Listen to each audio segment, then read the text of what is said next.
Because on this day, Yes. 2008, Amy Winehouse won 5 Grammys. Amy Winehouse. 2008, including for Rehab here. Amy Winehouse, man. How old was she? 27. Just a youngin'. 27 when she died and made a huge, huge mark on every possible music venue in England and here. Uh-huh. And somebody should have made her go to rehab. Yes. I think they did, and I think she did go to rehab, as I recall. No. Todd Newcomb is here filling in for Gina, so already we're ruining your music here on the show. No, that's fine. I don't mind that song. What interesting about that song, when the record label first was working that to us, like when it was just brand new, when no one had ever heard of Amy Winehouse, the pitch that I got from the label at the time was, "Oh, she's great. She's just a total train wreck. She's just a mess. You're going to love this." And like, that's not... No. Get her some help, please. Nope. God. Nope. I believe a lot of people tried, including, I think her father was very, just tried and tried and tried, and just nothing took. Nothing took. Yeah. And it's horrible. Where it was the opposite with Whitney Houston. They came in selling her about how she's just, this Wholesome. fresh, right, wholesome Yeah. thing. And no. Yeah.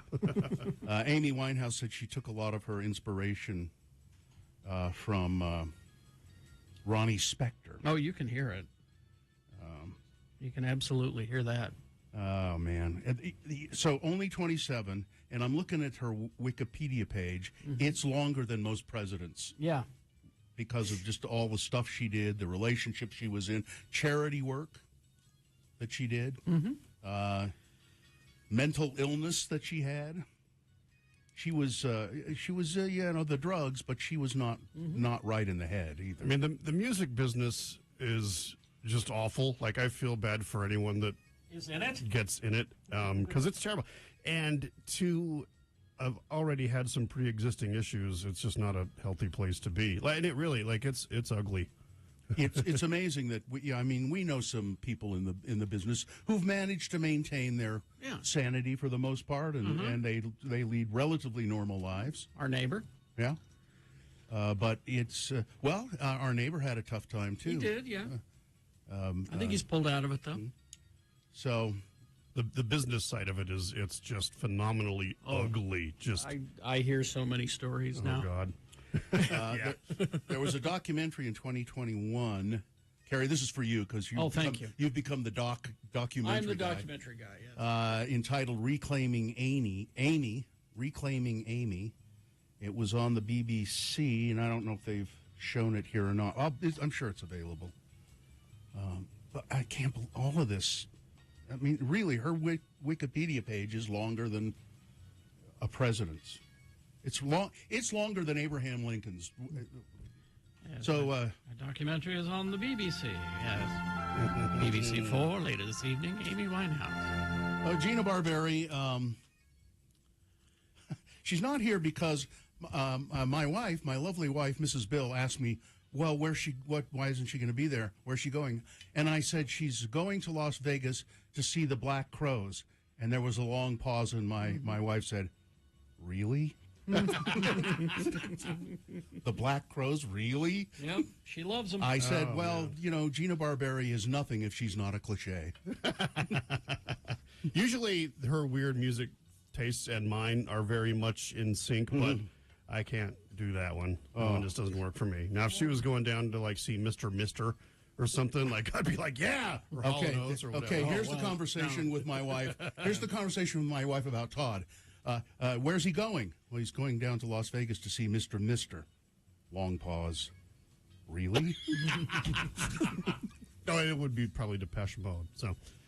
I could see that. Yeah, that's an easy one. That's a no-brainer for anyone that knows me. Oh, and since I'm in for Gina, and in keeping with her contributions to the show, I kind of need to leave early. Great. No, my kid has a thing. No, I have no kids. Well, so here's the thing, and this was bouncing around. all into the evening and afternoon, and we were Yesterday?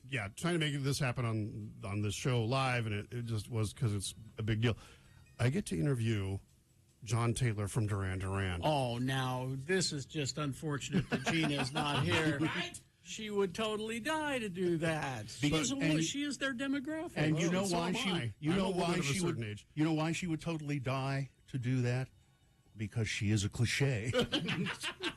See, and again, Gina Barberi and I, Duran Duran. I'm so excited, and they're coming here. Like that's going to be a huge deal. And Where are they playing? the Delta Center.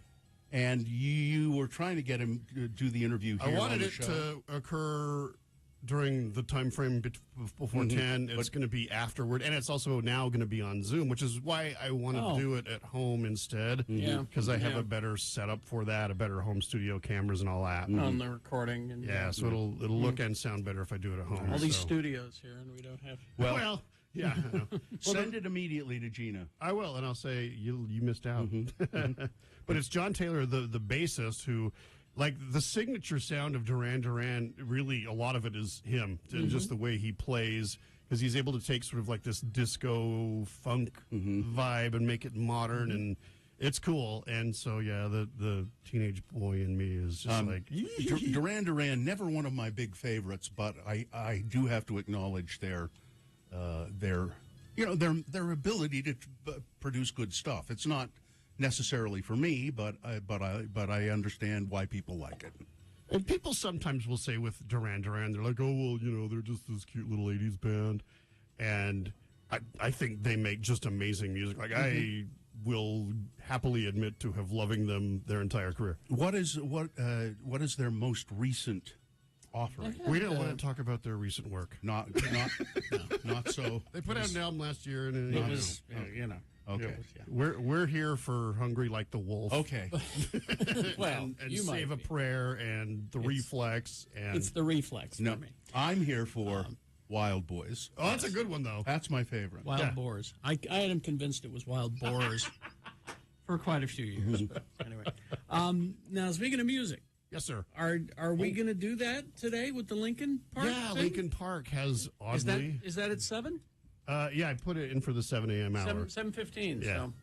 So, brand new Lincoln Park. Well, it's old, but it's new. It's old, but it's new. What do you mean? It's new to you because you haven't heard it. Yeah, no one's heard it. They've had that thing.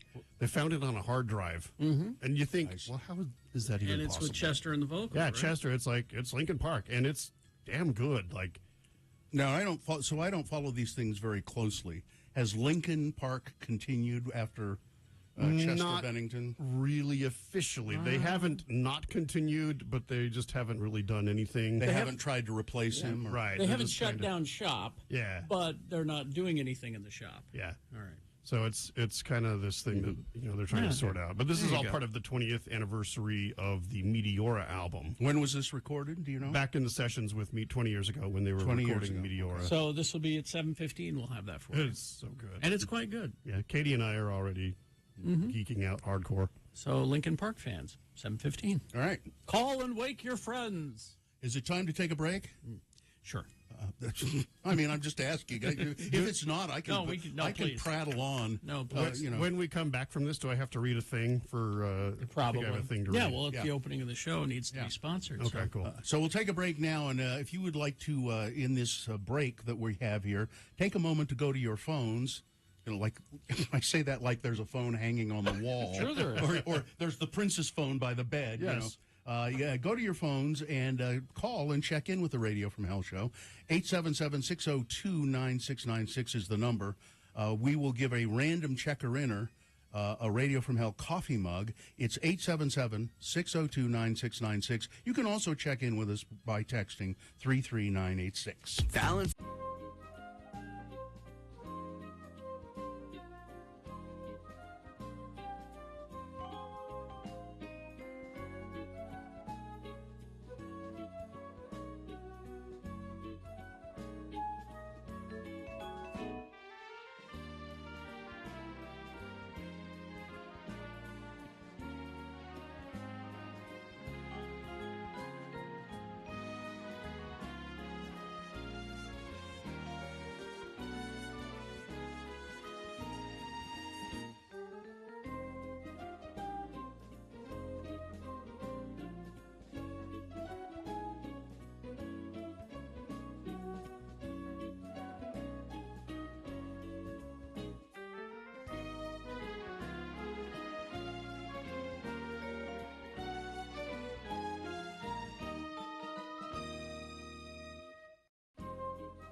the 23rd century.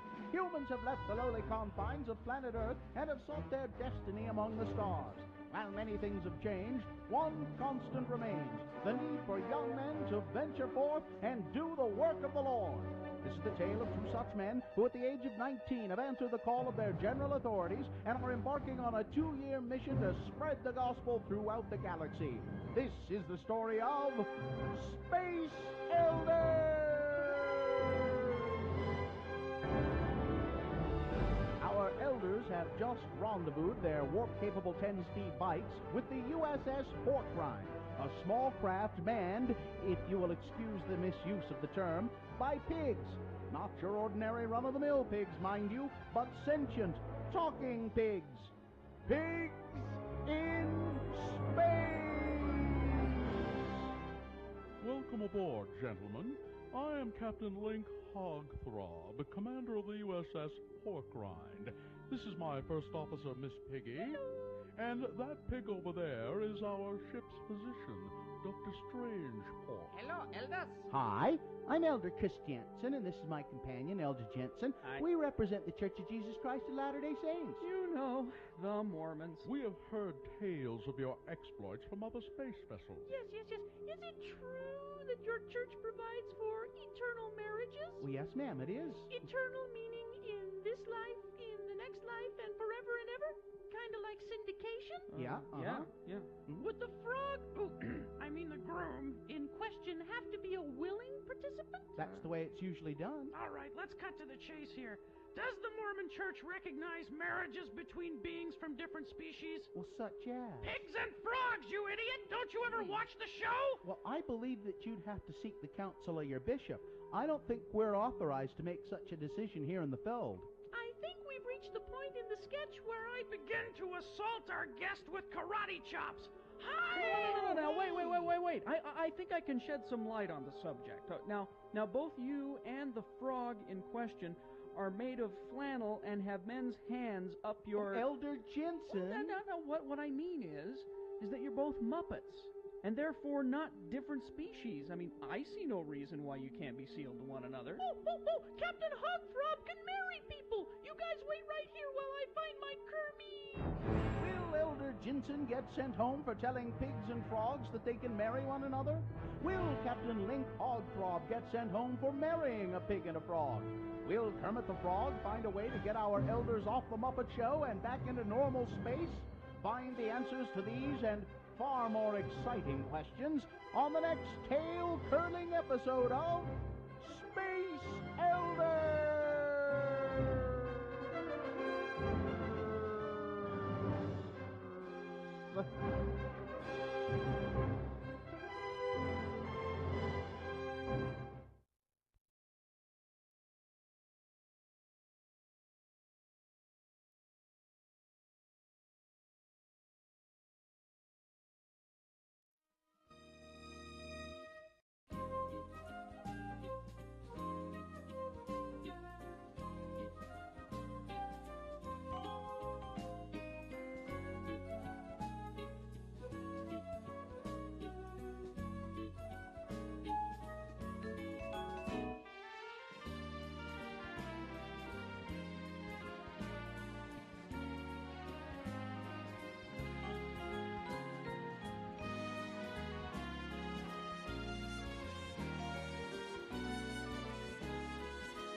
Let's get this over with. All right, I'm off with that. We will we will officially begin the program.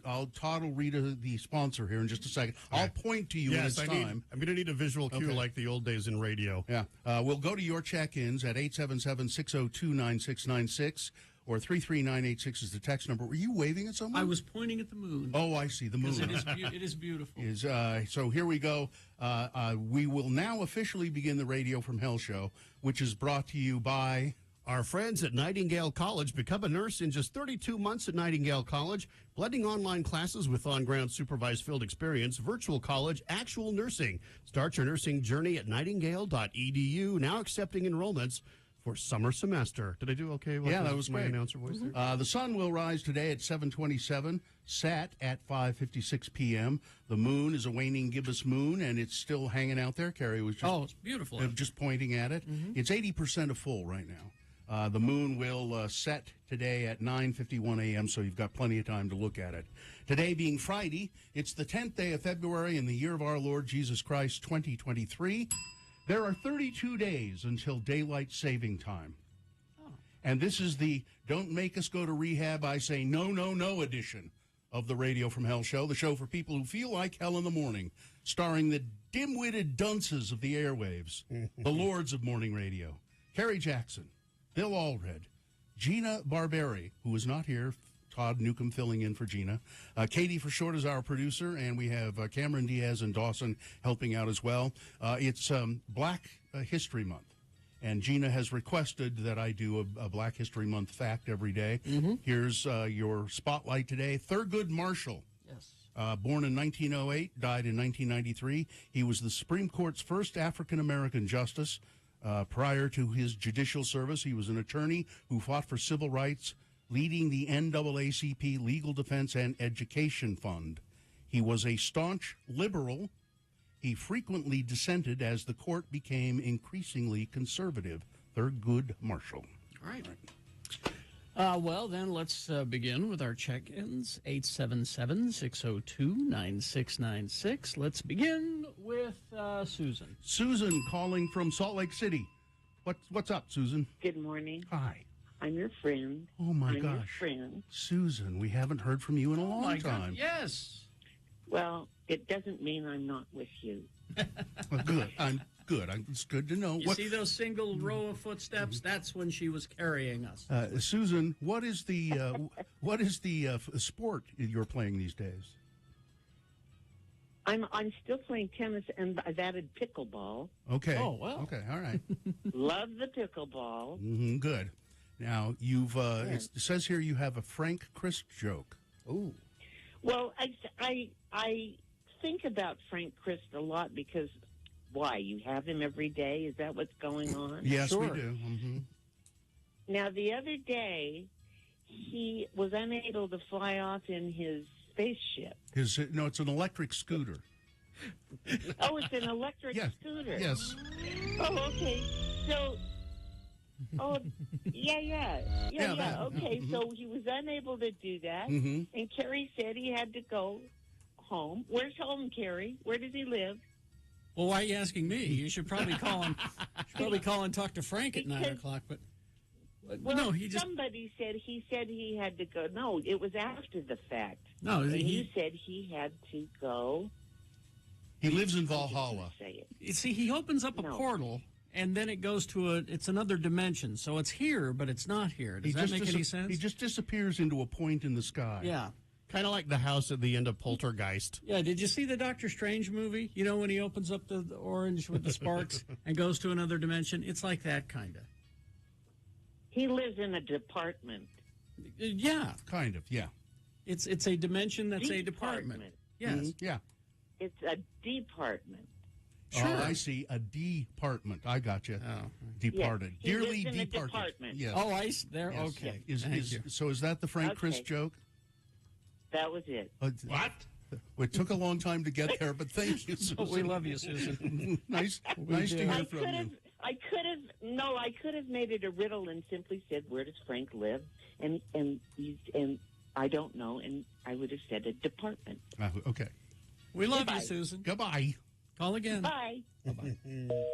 Mike gave up, And let's see, Perry City Listener is here. Perry City Listener. Mm-hmm. Perry, Good morning. up on Utah's famous Fruitway. Yes. Yeah. Yeah. That's where I am. Yeah, what's up? Located usually.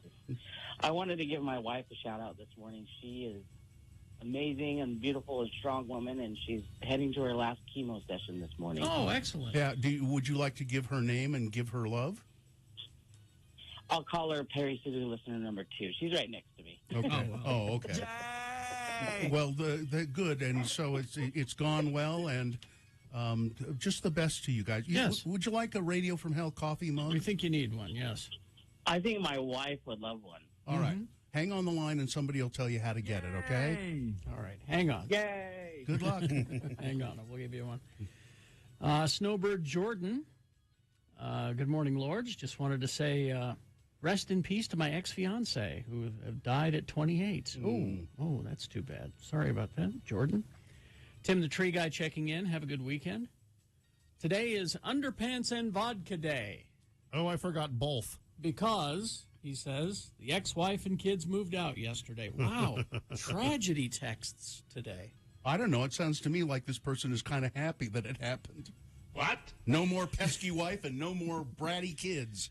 Zach in the library checking in. Good morning. I found out recently that the legislature is gutting the line item budget for school libraries. At some point, you have to wonder if it's personal. Well, they don't want an educated populace. Not too educated. Yeah. They want them educated just enough to get a job and pay taxes. Yes. Our cattle. We're the workforce. What was it called? Human capital stock. Human capital stock. Human capital stock. That's what we're referred to as.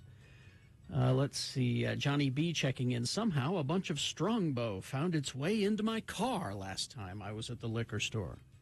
I'm ready for day drinking with Jimmy the Wine Guy. Oh, yes, that's coming up. And putting the last lengths of gas pipe into my house. Logan the Welder checking in. Introverts are cooler than extroverts. Okay. All right. Says who? Says an introvert. Metal Shop Mark checking in. Chef Roy checking in. Everyone excited to hear from Susan again. It's been so long. So people remember Susan's voice. People remember Susan, yes. All right. Traffic, please, Todd.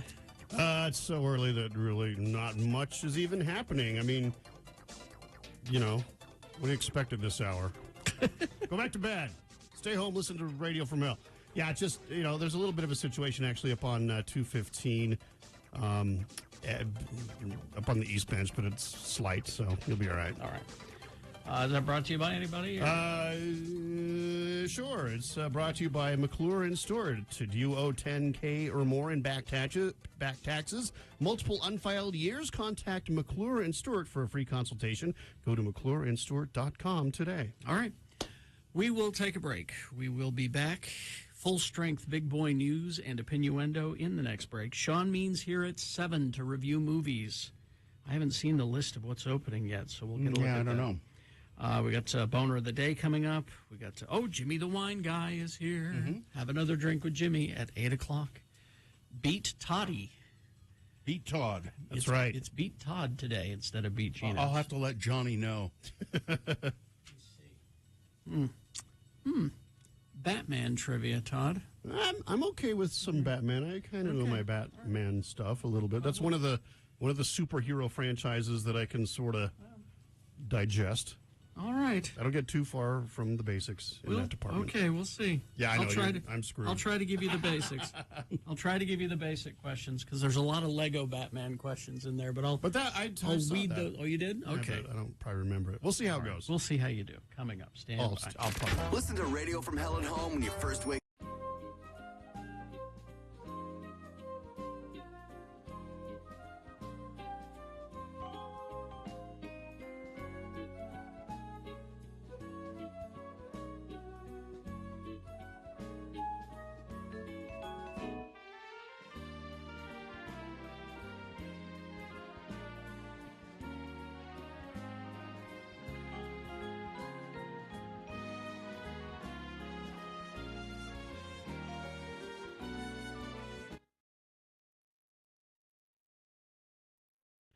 And now is your opportunity to call and talk to Chainsaw Guy at 877-602-9696. Welcome back, Chainsaw Guy. Thanks very much. It's nice to be here. We're waiting for some calls, and I can offer advice to people, but I heard earlier someone named Allison. Yes. And she was going to go to a Halloween party as Fred Durst, and she wanted to know what companion she should take. A companion costume. Yeah, and I've got the perfect one for her. You do? Yeah, it should be a bag of dirt. Oh.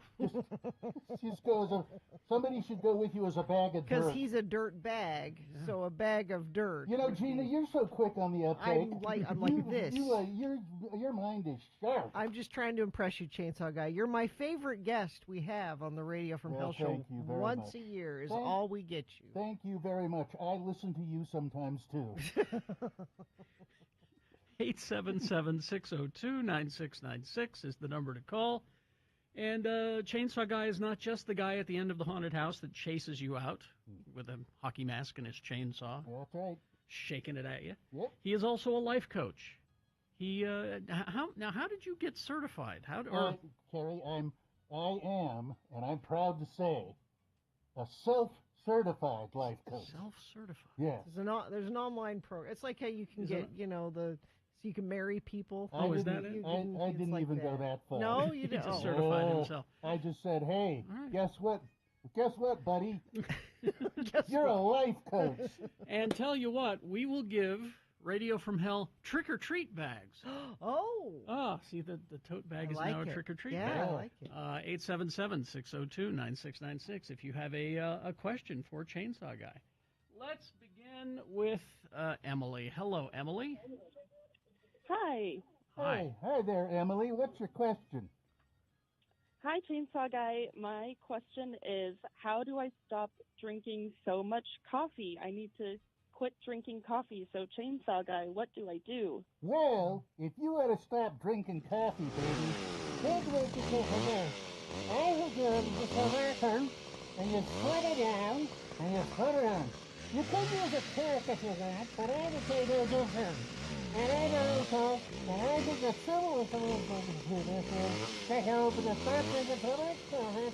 I really think that's every time, and then just go around, and then you I'd try whiskey. Try whiskey. Whiskey, yeah. There you go. All right. There you go. Thank you, Emily. We'll hang on the line, and we'll get you. We'll get you your trick-or-treat bag. That was a pretty easy one, really. Yeah, it was. Yeah. Well, let's go to Jim now. Okay. Hello, Jim. How hey, are Jim. you? Hey, it's Tim, actually, but that's okay. All right, fine. That's Tim. all right. Jim, I don't give a damn. What's your question for Chainsaw Guy? Hey, Chainsaw Guy. What should I do? Where should I look for a list of 20 sauces that would enhance any meal that I have? 20 sauces that would... I don't know. I don't think there are 20. You don't? I don't think there are 20 sauces that can enhance any meal.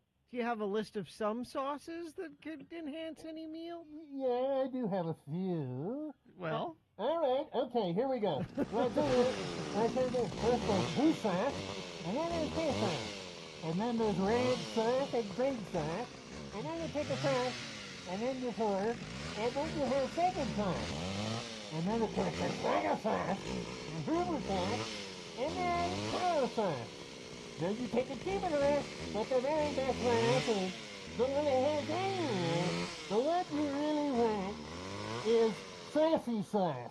Saucy sauce. Saucy sauce All right. is the best one, yeah. There you go, Tim. We'll put you on hold, and we'll get you a Radio from Hell trick-or-treat bag. I don't think Jim deserves it. Tim. It's Tim. I don't give a damn. I don't think you want to make Chainsaw Guy mad. Well, here's a text question for Chainsaw Guy. I guess Okay. hey, Chainsaw Guy. Yeah? I really don't enjoy Halloween because of some personal issues. Any advice on how I can get to enjoy this holiday once again? Oh, boy. That's tough. I don't know. Well, here's what I would say. If you don't enjoy Halloween, there's something wrong with it. I don't think it's maybe it's not a bother. Maybe maybe you ought to do this. You ought to take it, and don't use your hands, but do it over. And then you put that in hand, and then I think my best advice to you and the whole thing is, I think really, you just ought to get the hell out of this country. Oh, man. Wow. He did not take very well to that. Well, you don't like Halloween. I mean, I had some suggestions there, but the more I thought about it, I said, just get the hell out. I mean, after all, this is Chainsaw Guy's, This is your livelihood. This Damn is where betcha. where you make your living. You said it, Sparky. Oh, all right. Well, Chainsaw Guy, thank you so much. Could I listen, I got a busy day. You do? Yes, I have to go. First, before the haunted houses open, I have to go terrorize some old ladies at a nursing home. No, don't do that, Chainsaw No, they love it. They love it. They love it? Oh. They love it. They love Chainsaw Guy. Of course they do. Little old ladies, they love me. They love the smell of gasoline from my chainsaw. I didn't know that. Okay. All right. They call him LLCG. The ladies love Yeah, Ladies love Chainsaw Guy. One old broad even got me tattooed on her. Really? Yeah. Wow. Yeah, all right. That's devotion. Well, Thank you, Chainsaw. It's my favorite time of year, Chainsaw Guy, when you stop by. Thank So you. long.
David Bowie's favorite bands. Oh, I didn't know that. Oh, yeah.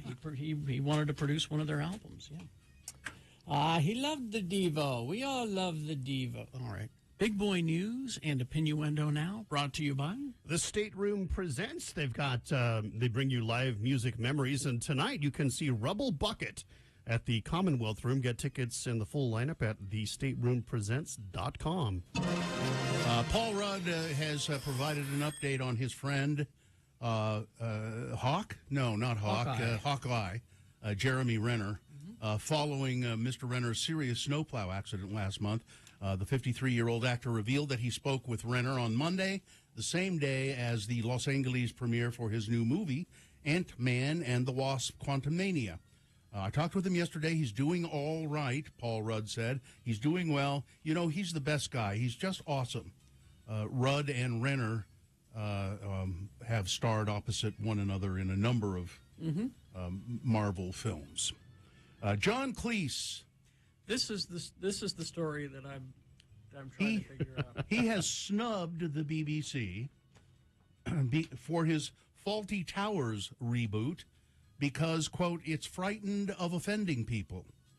Earlier this week, the 83-year-old comedian, who I had the privilege of being live on stage with, announced that he was going to reboot Fawlty Towers, which was a very funny show, which I think was only one season. It was two seasons, but they were very short seasons. It was like, I want to say 8 to 10 maybe episodes each season. It was very funny. Every single episode was exactly the same. Yes. But funny. Hilarious. He wrote and starred in the original BBC Two series. However, this time it'll look a little different, as well as being joined by his real-life daughter, Camilla Cleese. He'll be taking the show to a different network. He has been critical of the modern comedy circuit, previously suggesting that cancel culture has been the death of creativity and modern comedians are too concerned about offending the public. No. He echoed those comments in a new interview with Chief. So he said, the BBC won't let me do certain things on the show that I want to do. And if you'll recall of Fawlty Towers, they had a character, Manuel. And He's from Barcelona. Yeah, Manuel was the waiter and house cleaner, and he was the guy. And there were always jokes at Manuel's expense, although Manuel was always triumphant. And I think he was foil and victor. Yeah, exactly. At the same time. And I think that's the exact way to put it. And I think that's what maybe the BBC says. Well, we've got to tone that kind of thing down. I think that's a lame excuse, though. They won't let me do certain jokes, and I'm like, well, you're a smart man. You can come up with other jokes, right? Well, he's 83, Kerry. Well, okay. Maybe not. Maybe not. Now to more serious matters. Back in my day, comedy was more than 21,000 people now, they say, have been killed and tens of thousands injured after the earthquake in Turkey and Syria. Wow. Rescue workers are racing against time to pull survivors from the rubble of collapsed buildings. There was somebody pulled out after. It's been 98 hours, which is past the time they say usually they'll find anybody, but somebody was pulled out just the other day. Survivors are homeless. They say there are people just wandering around. Yeah, there's no place in to the go. snow. Now, there are people trying to help. There are people trying to give them food and water, but they're wandering around because there is no shelter for them. There's, some of the video that's come out that people have posted. There's one, like one of the aftershocks hits, and you see a building about the size of the one that we're in, like a 12-story building, just drops. Yeah. And it's just unbelievable to see this kind of thing. Antakya, Turkey. Site of one of the world's earliest Christian churches. Across Antakya, the ancient capital of Hatay province, the region hit hardest by the worst earthquake in Turkey in nearly a century. Thousands of people struggling to make sense of it. But there is no city left. People are grappling with getting through another night. But the city has just pretty much disappeared, and it was an ancient historical city. And it is no more. It is no more.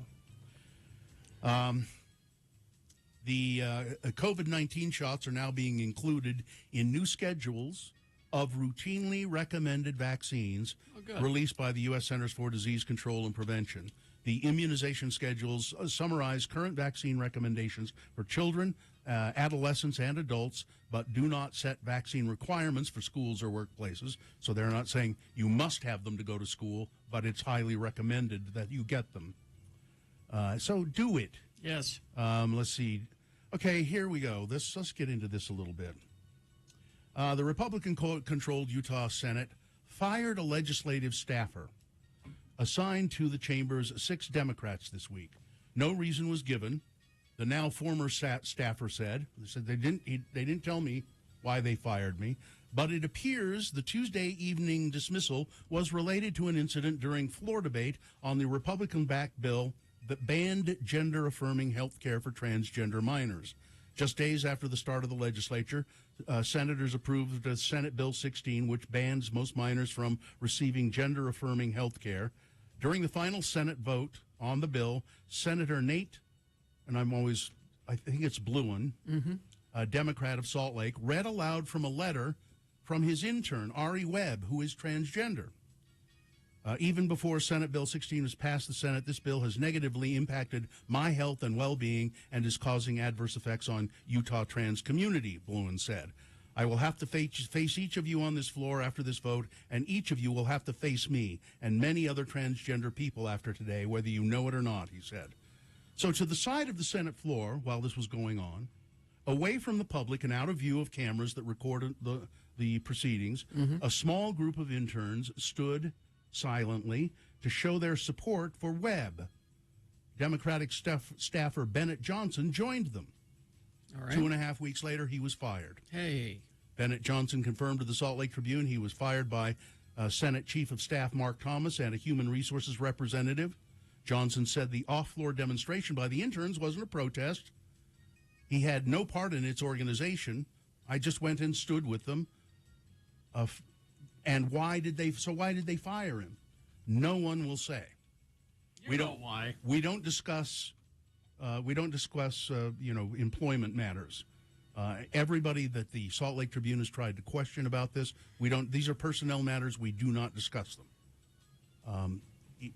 it does seem that maybe that's why he was fired. Mm-hmm.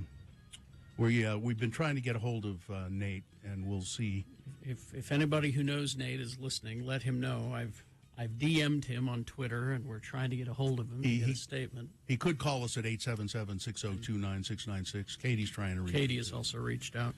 A Minnesota Congresswoman, Angie Craig, was attacked in the elevator of her apartment building on Thursday morning. Her chief of staff, Nick Coe, said the Congresswoman defended herself and only suffered bruising. The attacker fled the scene after the Congresswoman called 911. There is no evidence that this incident was politically motivated, they say. Might have just been, some asshat. We've been talking, we talked yesterday about the homeless population here in Salt Lake and the fact that the NBA All-Star Game is coming, and there have been efforts, money has been put into finding places that the homeless people on the street can go during the NBA All-Star Weekend, where they can go for shelter and food. And the thinking among many people is they want to get them off the streets because it looks bad when the NBA All-Star Game is here. I watched a short video from Salt Lake Mayor Erin Mendenhall this morning, which she's very convincing, and I have a kind of a soft spot for Erin Mendenhall, but she said that's just not true. She said, in no way do we want to hide our homeless population. We want to help our homeless population, but that was never a thought. Some people came to us, and I forget the organization, and said, we have some money that we can give you right now to get people off the streets, temporarily at least. Yeah. And we said, that's great. Anything we can do. But there was never a thought in our mind, she said, that we were trying to hide them from people. So I have the tendency to believe her. One of the few politicians I believe. I'm with you there. Let's see. The least glamorous big city in America. Least glamorous. Big city. It's a big city. This city could use a little lipstick, a little makeup, some hairdo. Least glamorous. Yes. Big city. Can you guess? Magna. Cleveland. Cleveland? Magna? No. Magna's a good guess. West Valley City. Wait, really? Yes. Dead last on a list of 200 U.S. cities. You were close. I was close. Lawn Starter, an outdoor home service company, compared the 200 biggest cities in the United States based on 6 categories, broken down into 39 glam factors. Glam factors. The metrics included the number of million-dollar homes, the Michelin-starred restaurants, the number of plastic surgeons, the number of luxury jewelry shops, and the number of exclusive yacht clubs. Well, I'm guessing that West Valley City has none of those. I don't know if you could find that in Utah anywhere almost. I stopped listening at Michelin star restaurants. It didn't do well in any of those categories. Now, I will tell you, however, that we do have a billionaire in Park City who has bought a $1 million home. Utah's most expensive home is no longer on the market. Oh. The home listed at $42 million was purchased by billionaire Russell Weiner for $39.6 million. Do you have any idea who Russell Weiner is? I'm going to guess. Go ahead. Monster Energy? Yep. Yes, indeed. Yep. Mr. Weiner bought this home. It's a gated enclave, the Colony at White Pine. It sits on 5 private ski-in, ski-out acres. Wow. It has 18,000 square feet of living space. It features 7 bedrooms, 11 bathrooms, an attached guest house. It has a bowling alley. It has a screening room. And it was purchased by Russell Weiner, the guy who has Rockstar. And he's also... Is he Rockstar or Monster? It's Rockstar. It's not Rockstar. Monster. It's Okay. Rockstar. Did you say Monster? It is Rockstar. I can't remember. It's one of those. I just remember because his dad. Yes, Mr. Weiner's dad is a real. Is Michael Weiner. Yeah. A real POS. That's why I drink Monster instead. His instead real of name. Rockstar. Yes. Yeah. His real name, Michael Weiner's real name is Michael Savage. That's right.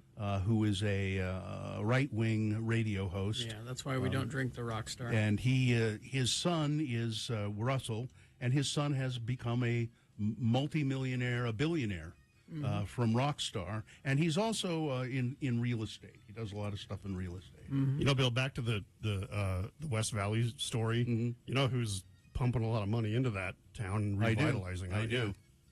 I do. It's Daddy. Yeah. Oh, Daddy is. Yeah. Yes. Yeah. Yeah. It's our owner, fearless leader. He would like to. Dear leader, please. Yeah, he's doing. You know, I mean, God bless him for doing that. Frank. He wants to help West Valley City out, and There's a texter. Plastic surgeons in West Valley? I bumped into a few guys who offered to rearrange my face. Boom! Hey! Yeah. Let's see. I think that's about it. That's probably is that good? Okay. All right. Yeah. Time for sports and weather and Sports, traffic. weather, and traffic there, Todd. All right. Sports. Is that what's first? Yes. Football. Yes, indeed. The big Super Bowl is happening Sunday, 4:30. You got your Kansas City Chiefs taking on the Philadelphia Eagles. Both teams are 16-3, but that doesn't matter because, as we all know, the NFL is rigged by the referees. I should know. And you would know. I'm a referee, and we put a lot of effort into rigging everything we do. Mm-hmm. It's just like professional wrestling. Yeah. You are, of course, joking. Yes, indeed. So, and people, there were, when we had those the playoff games, there was all this hubbub. Oh, the referee this and the referee that, and there was some bad calls. Well, and it maybe, happens. And maybe they weren't even bad. Like, that's the thing. People don't know. Like, you can sit on your butt on the couch and pretend like you know. And the worst offenders are the announcers that are calling the play-by-play because they don't know the rules. And then, I think that shouldn't have been pass interference, and then the next thing you know, everyone's going wacko about it. Everyone's an expert, yeah. There is so much scrutiny that goes into being an official. And I'm just a little high school referee guy. Like, I'm not anywhere near as good as the college or certainly not the NFL. But every single call that the professional referees make is then they go over the NFL goes over the game and evaluates it and they say that call was not believable enough. People are going to think we're cheating. You've got to make those calls believable. To some degree, yes. And even in high school now, with all the video technology that we have after the games, we can watch all of our games. And I always critique myself, and a lot of the other officials will do that. So it's well, since you know the people who have rigged the Super Bowl, who's going to win? I don't know, Kansas City, I guess. Throughout the property.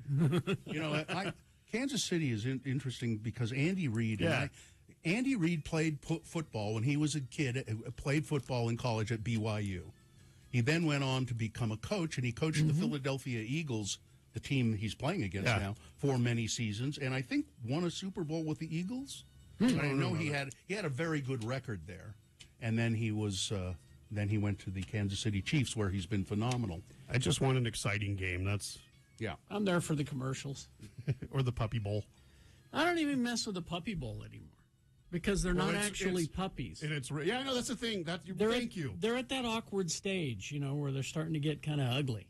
I like little younger puppies. Yes, little cute balls of fur. That's what we want. That can barely walk with these Bambi legs. We don't want that. I've never ever watched the Puppy Bowl. The Kitten Bowl they tried, but also again not little balls of fluff. Did you see the hubbub across the street here? Yes, that's part of the NBA All-Star Game. I believe that's going to be a Nike pop-up store. That's what we've been told. For me is dangerous because I like my Nike. Well, I was going to say it's open to the public too. It's by Todd saying it's across the street. It's on Broadway where the old Zephyr Club used to be. First, I thought maybe they're rebuilding the Zephyr, but no. We need to locate these things, Todd, because not everybody in the listening audience knows where it is when you say across the street. What? I'll do better. A consultant would tell you. I was going to say you've been hanging out with our consultant, haven't you, Bill? Yeah. Fair enough. Fair enough. Okay, that's sports. Weather? Tim, we're not talking about you. Traffic, let's take a look. We had that situation that was on the east side of 215. I see nothing there. I see just nothing. So it's a smooth commute. I'm convinced that ever since COVID, no one actually works on Friday. You're not wrong. So, I mean, the hell are we doing here? I can only judge by the amount of cars that I encounter on weekday mornings, Yep. And I have the roads to myself on Fridays usually, so. All right, we're good. And weather's the same for the next Weather, few it's days. going to be hazy and nothing. You're not gonna like it. It's like last winter. Remember how last winter was like the next several days where it's just 40 and hazy and ugh. Bleh. It'll be that. At least for a while. All right, we will take a break. We will be back. Sean Means will be here to review movies, the ones that are opening this weekend. Maybe we'll talk about the Academy Awards, some Sundance stuff. Right. We'll see. All coming up. Stand by. KXRK.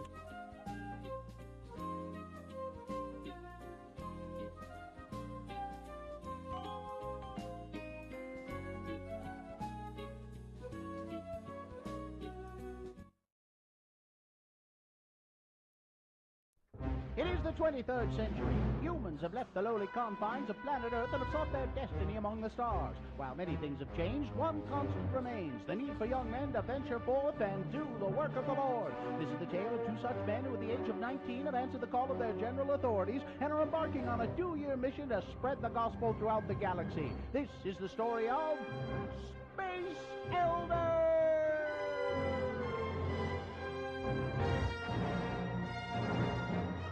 Today, we find our elders tracting on the ice planet Hawk. Oh, man, it's cold out here. Why is it so cold? It's an ice planet, Lehigh. What do you expect? Oh, I'm sure glad my mom sent me these mittens. And Zone Leader Hansen has sent us to some pretty dismal places before, but this has got to be the worst. Well, I hope that this Wampa fella lets us in and offers us some piping hot postum. You know, these tauntaun thingies smell funny, and they're just not very comfortable to ride. I wish our hyperbikes hadn't frozen up. Let's see, third cave on the left, just past the second snow drift. Yep, this must be it. Hello? Hello, Mr. Wampa? I don't suppose his first name is Willie, do you? See, Willie Wampa. What? Hello, anybody home? Hey, pal, that's my ride home you're having for lunch. You must be Mr. Wampa. Hi, I'm Elder Christiansen, and this is my companion, Elder Jensen. Hi. We represent the Church of Jesus Christ of Latter-day Saints. You know, the Mormons. Look out, Butch! Oh, man, he knocked you down. That's going to leave a mark. Excuse me, Mr. Wampa, all we want is just a couple minutes of your time. Oh!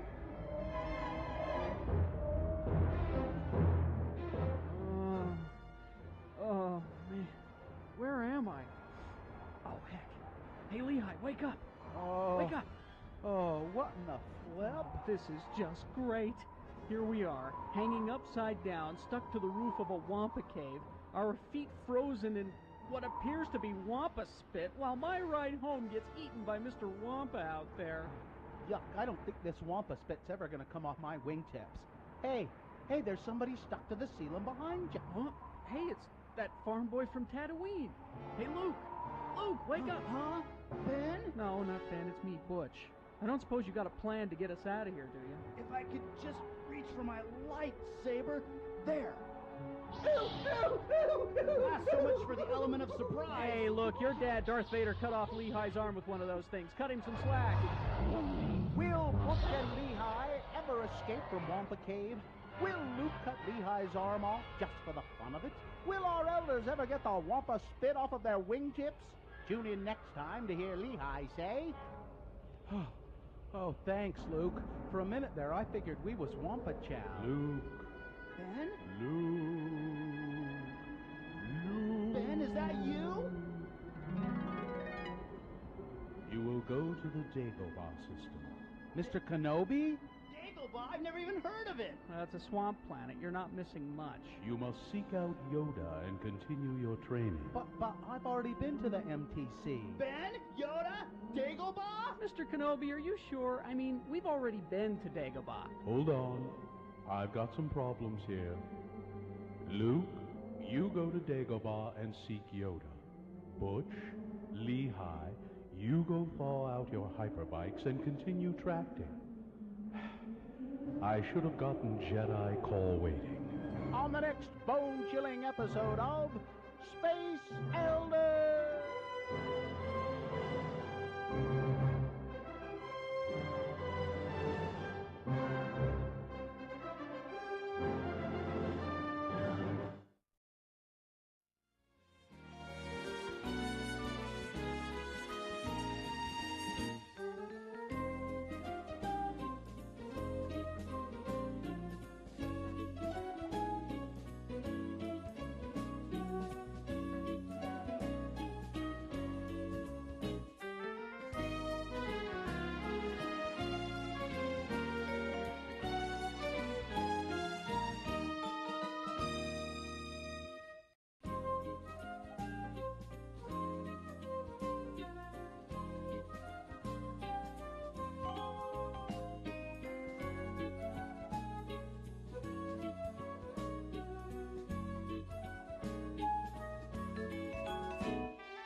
9:03. 9:03? It's not 9:03. 7. I wish it was 9:03. It's 7:03. You were thinking ahead, I weren't was you? wishing it was 9:03. I have things to do today.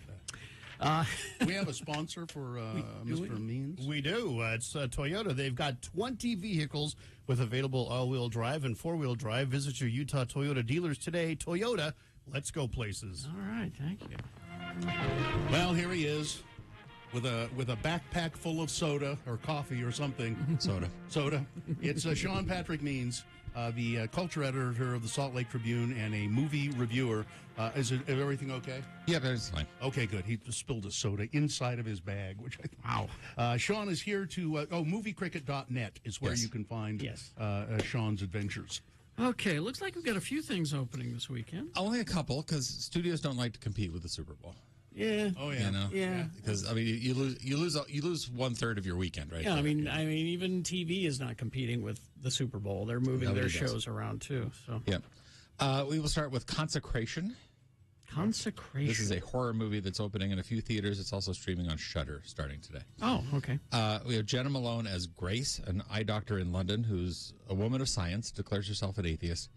This becomes important when we find out her brother is a priest who's been killed in a convent in Scotland. Killed in a convent. Yes. And they say he killed himself. So she goes to Scotland and weird things happen. She suspects that her brother's death wasn't a suicide, but a murder. A murder. Yes. So, and the nuns are all part of a fanatical order who seem to know something about Grace that nobody else does. And you've also got Danny Houston as the Vatican's representative who says he wants to bring the convent more in line with mainstream Catholicism, but he too seems to know more about Grace than Grace does. So. There's a lot of good creepy atmosphere going on here, but mostly it's trying to cover up how flimsy the plot is. I gave it 2 stars. Like I said, so that at some of the Megaplex theaters, and it's on Shudder. So. Should I know Danny Houston from anything? Oh, everything. He doesn't. He's the illegitimate son of John Houston. Is he really? Yes, he is. Oh, he's been in tons of movies. So he's Angelica Houston's half brother, something like that. Oh, really? Yeah. Oh, all right. He's been in everything. Okay. I like Jenna Malone. I don't particularly like Danny Houston. He's annoying to me. But all right. Let's move on. Well, let's get on to the important release. The one, and I'm sorry, Gene is not here. I know. Todd, you're going to have to fangirl here. I'll pretend like I'm excited for Channing Tatum's butt. Yep. His abs mostly. Yeah, mostly. The abs are the important thing. This is the one big Hollywood movie this week, Magic Mike's Last Dance. They know they don't have to compete with the Super Bowl with this one. Well, or do they? I don't know. I mean, it's guys in tight pants. It's the same thing. Yeah. This is the third in the series. Channing Tatum is back as the male stripper trying to work his way up the economic ladder. When we start this one, he's back at the bottom of the ladder. Why? Thanks, COVID. Oh. Why? And his business fell apart during COVID or something. Oh, yeah. It's a throwaway line like in the narration very soon. Ripped from today's headlines, Bill. Basically, yeah. Right. He's back working as a bartender at catered events, which is how he winds up in the house of a very rich woman, Maxandra is her name, played by Salma Hayek Pinault. Mm-hmm. Yeah. And we have to use the full name now. She's doing that. Oh, that's right. She's got it's Salma Hayek Pinault. That's Yes. it. Okay. From her super rich husband. Yes. So, life imitating art here. Mm-hmm. She offers him money for a lap dance after the party's over, and they end up sleeping together, no money changing hands, and kind of falling for each other. So. Okay. So, yeah, she's super rich because she's married to a media mogul in London, but she's getting divorced, and the one asset of his that she's keeping is this old theater, and the theater's been showing this play that's been running for decades, and it's a sort of old, stuffy, patriarchal costume drama type of thing. But it's a stage, right? But it's a stage, and Maxandra wants Mike to revive the play as a male stripper review. Oh, so okay. So they're going to put on a show. All right. The coherence of this plot is non-existent, of course. But it's one of these old Hollywood dance musicals, basically. Where it's like, we're going to put on a show, and they're not going to stop us. And this movie's going to do just fine. It'll be no plot to get in the way of the dancing, basically. Exactly. And the dancing is really sharp. It's really fun, pretty sexy. Do we need to remind you of men of a certain age will remember Salma Hayek in From Dusk Till Dawn? Yes. Yeah. Yes. She's still got it. Really. Oh, of course So- she does. She holds up well. Oh yeah. And of course, you remember her from Dusk Till Dawn. She poured tequila down her leg into Quentin Tarantino's mouth. Because Tarantino had. Oh, why did you remind foot me in of his that? mouth. Now I won't be able to think of anything all day. The important thing to remember there is that Tarantino wrote that script. Yes, he did. I get to do this. So let me ask you this about Channing Tatum. Yes. I don't have much thoughts about him one way or the other. Is he good? And is he a good dancer? Is that why? He is an excellent dancer. Yeah. And he can do comedy too. He can do comedy. That surprised me. Yeah. He has a great cameo in This Is the End. Yes. The Seth Rogen And Jonah Hill. he just did that movie with the dog too. Yep. Called Dog. Yes. Which was that was apparently pretty good. Anyhow, so yeah, the duet scenes with Tatum and Hayek Pinot are particularly good. And then the dancing's cool. The dancing's well shot. Steven Soderbergh came back to do this one. Well, yeah. But yeah, there's no story whatsoever. It's going to do fine. He's still a handsome lad. He's only like 42. So, And Channing Tatum? Yeah. Okay. All right, so how many stars? 2.5. 2.5. For Magic Mike's Last All Dance. right. Well, now let's get to the 25th anniversary release. Just imagine here that Titanic is coming back in theaters this week, 4K restoration, whatever.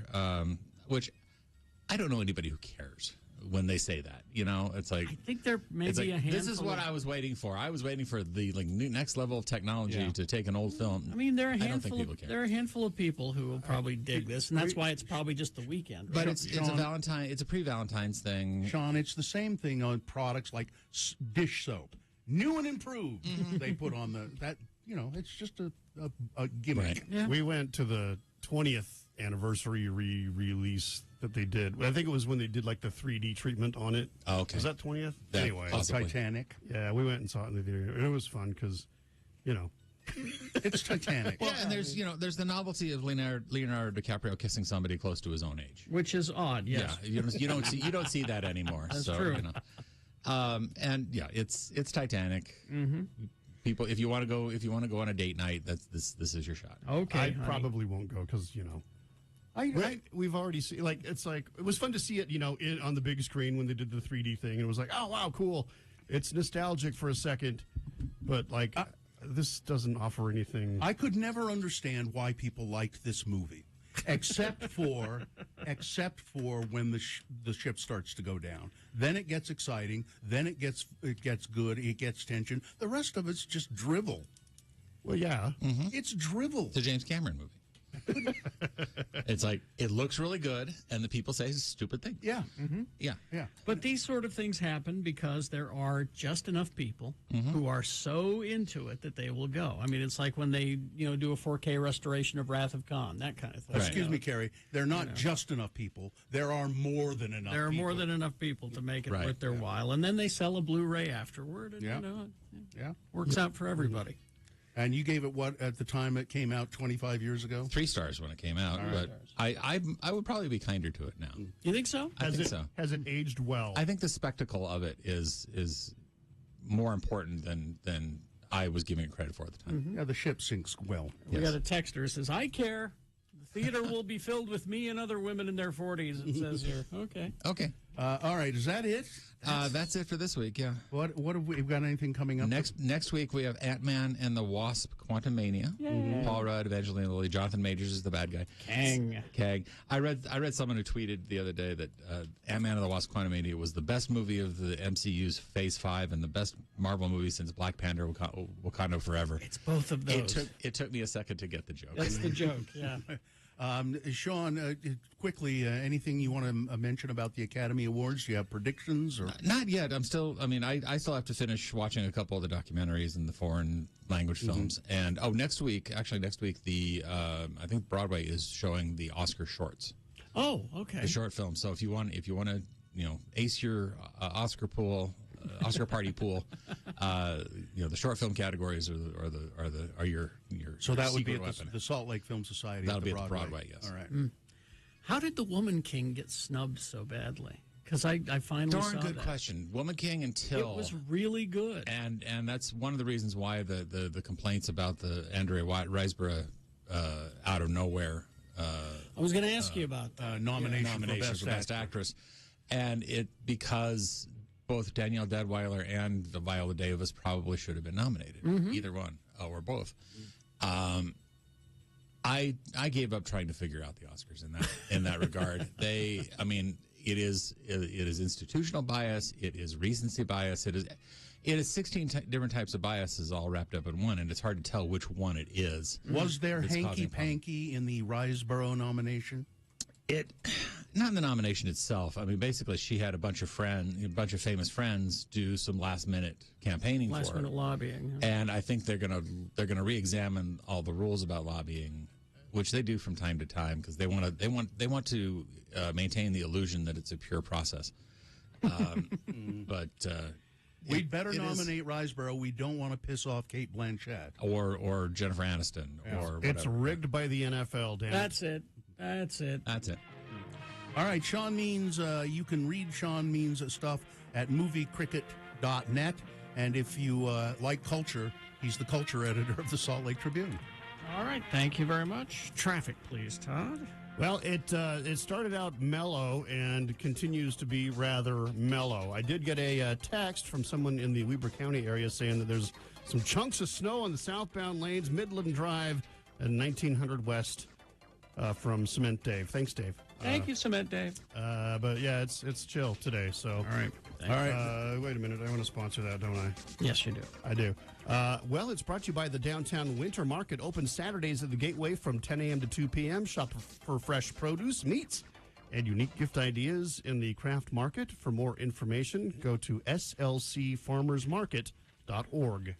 Here are the boners coming up that you'll be voting for. Number 1, well, this was the only logical thing to do.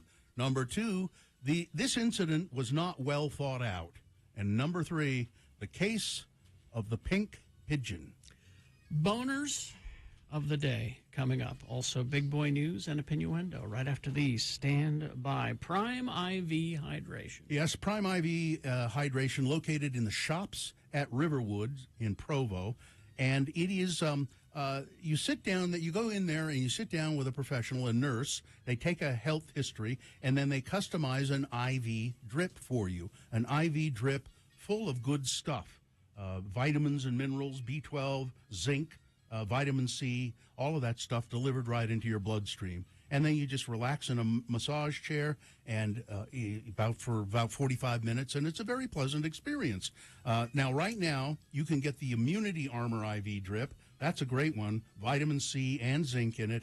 And also, if you want the introductory hydration experience with consultation, just mention X96. You'll get the $140 value for just $79.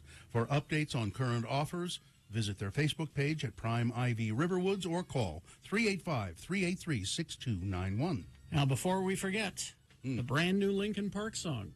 The brand new... Oh, it's a good one. The brand new 20-year-old, brand new. The hidden on a hard drive, never before heard until now. All right. With Chester on vocals, because it was recorded 20 years ago. Right after these, stand by. Utah Talks About Radio from Hell. Austin Shaw from Murray, Utah.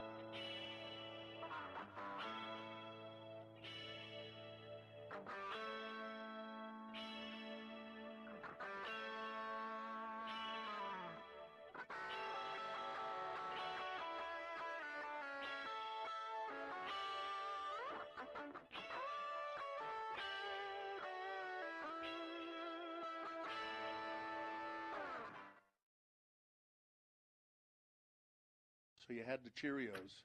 Yeah, they were tricky to find. People in texting and in our chat room were looking for it. This was a Cheerios exclusive for Valentine's, limited edition run. Mm-hmm. A pink box. That was a pink box, and it was a combination of chocolate Cheerios and strawberry Cheerios. Well, that sounds like it could be very good. You'd think. No.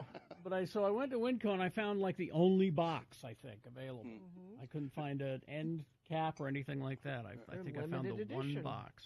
Now, yeah, literally. Yeah. Do you like, in general, do you like Cheerios? Here's the problem. Okay, so you pour the milk over it, stir it up, and you can see immediately the strawberry flavor fall off the Cheerios. Mm-hmm.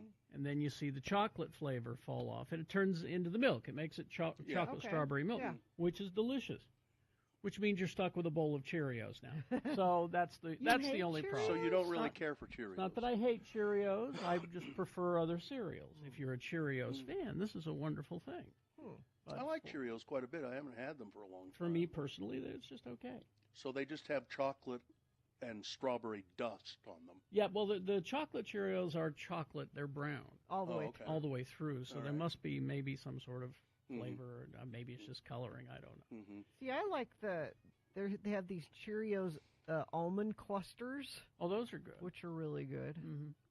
Oh yeah, people used to make those homemade. Mm-hmm. Yeah, I like those. So I found a list here, Gina, that sort of has to do with food as well. Okay. And it's a list that you would find very important. I Let think. me see. We got a couple of minutes here. Sure. Okay. It's this was in the New York Times actually, and it's by J. Kenji Lopez Alt, who is a big deal in the food world. Okay. The food expiration dates that you should actually follow. Yes, Okay. because I don't like food that is expired. Well, the first thing you should know is expiration dates on food are not expiration dates. Yeah. That Ever? No. Food product dating, as the Milk? U.S. Department of Agriculture calls it, is completely voluntary for all products, except for baby food. Now, Gina but it brought has up- nothing to do with safety. Gina brought up milk. Okay, Mhm. because we don't, it's just the two of us in the house, so we Yeah. buy those small containers Yeah. of vitamin D milk, cream, whatever it is, Or coffee or whatever, yeah. And I opened one up that was a week and a half past the date. It Yeah. had not been opened, Mhm. but it was Yeah. a week and a half past the date, just fine. Just fine. And it was Yeah. good. Give it the smell test? Yeah, give it the smell test. It was good for 5 days, and it was Yeah. great. So You know how we do that in my house is that my wife will open the milk and then say, "Here, taste this," and I'm willing to do it, and I'll taste it and go, "Ugh, nope." So here's some of the food items and their expiration dates. Now there's an expiration date on flour, Mm-hmm. but you Yeah. can use it. It'll last forever. Is unless it gets- there's a difference between expiration dates and best of dates. That's a different thing. Well, or sell by or dates. sell by, yeah. Yeah, but people think they're all the same. But the dates on food are generally, people think they're expiration. You know, we've learned this from our friend Jeanette Bott at the Utah Food Bank, who Yes. says That's right. if you have in your pantry food that says it's expired, bring it to the food bank because Or eat it.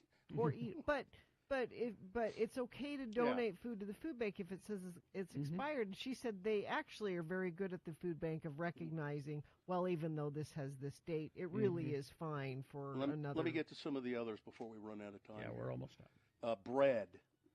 Shelf-stable supermarket breads made with oils and preservatives.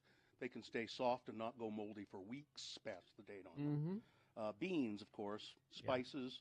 What about canned and jarred foods? Well, if there's no sign of spoilage or rust, they're good pretty much indefinitely. Yeah. As long as, there's... I'm counting they on have- that for the apocalypse. Oils, even rancidity-prone unrefined oils, if they're stored in sealed cans, will last forever. Mustard lasts forever. Ketchup will start to turn color before the year is out, but it's still edible. It's fine. It just starts getting dark in color. Yeah, that's when I get nervous, is when it gets darker. And you don't have to... Now, we do, and I think most people, but you don't have to refrigerate your ketchup. We do. You can just leave it on the shelf. They don't at restaurants. Well, okay, but I'm just saying, you know why they don't and why the main reason is because if you don't put it in the refrigerator, it starts to turn dark quicker. Mayonnaise has a very long shelf life. Eggs, you know what a rotten egg smells like. You will very seldom find one. They're good forever. And apparently people say eggs you keep your eggs in the refrigerator. They're best if they've been in the refrigerator for a week or more. Eggs. They get better. And if you go to Mexico, eggs are not refrigerated. Well, my sister has chickens, and she just has them in her pantry. Yeah. And she says they keep forever. Yeah, you just have to wash them off. Yeah. So that's what in America they wash the eggs and put them in the supermarket, which is stupid. You should just leave them. You go to Mexico You want or other salmonella? countries. You like salmonella? Yeah, that's right. No, I want ants. Oh, here's milk, Carrie. Yes. Milk says milk does go bad, but it'll take a long time past the date on it. And if you want super long-lasting milk, they do have that's this ultra-high temperature milk in cartons. Yeah, the lactose-free, it lasts longer, too. Yeah.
To explain this, Todd? Exactly. Linkin Park. I mean, it's the way we want them to be with Chester Bennington on vocals. So 20 years ago, the Meteora album came out, and it was originally released back in March of 2003.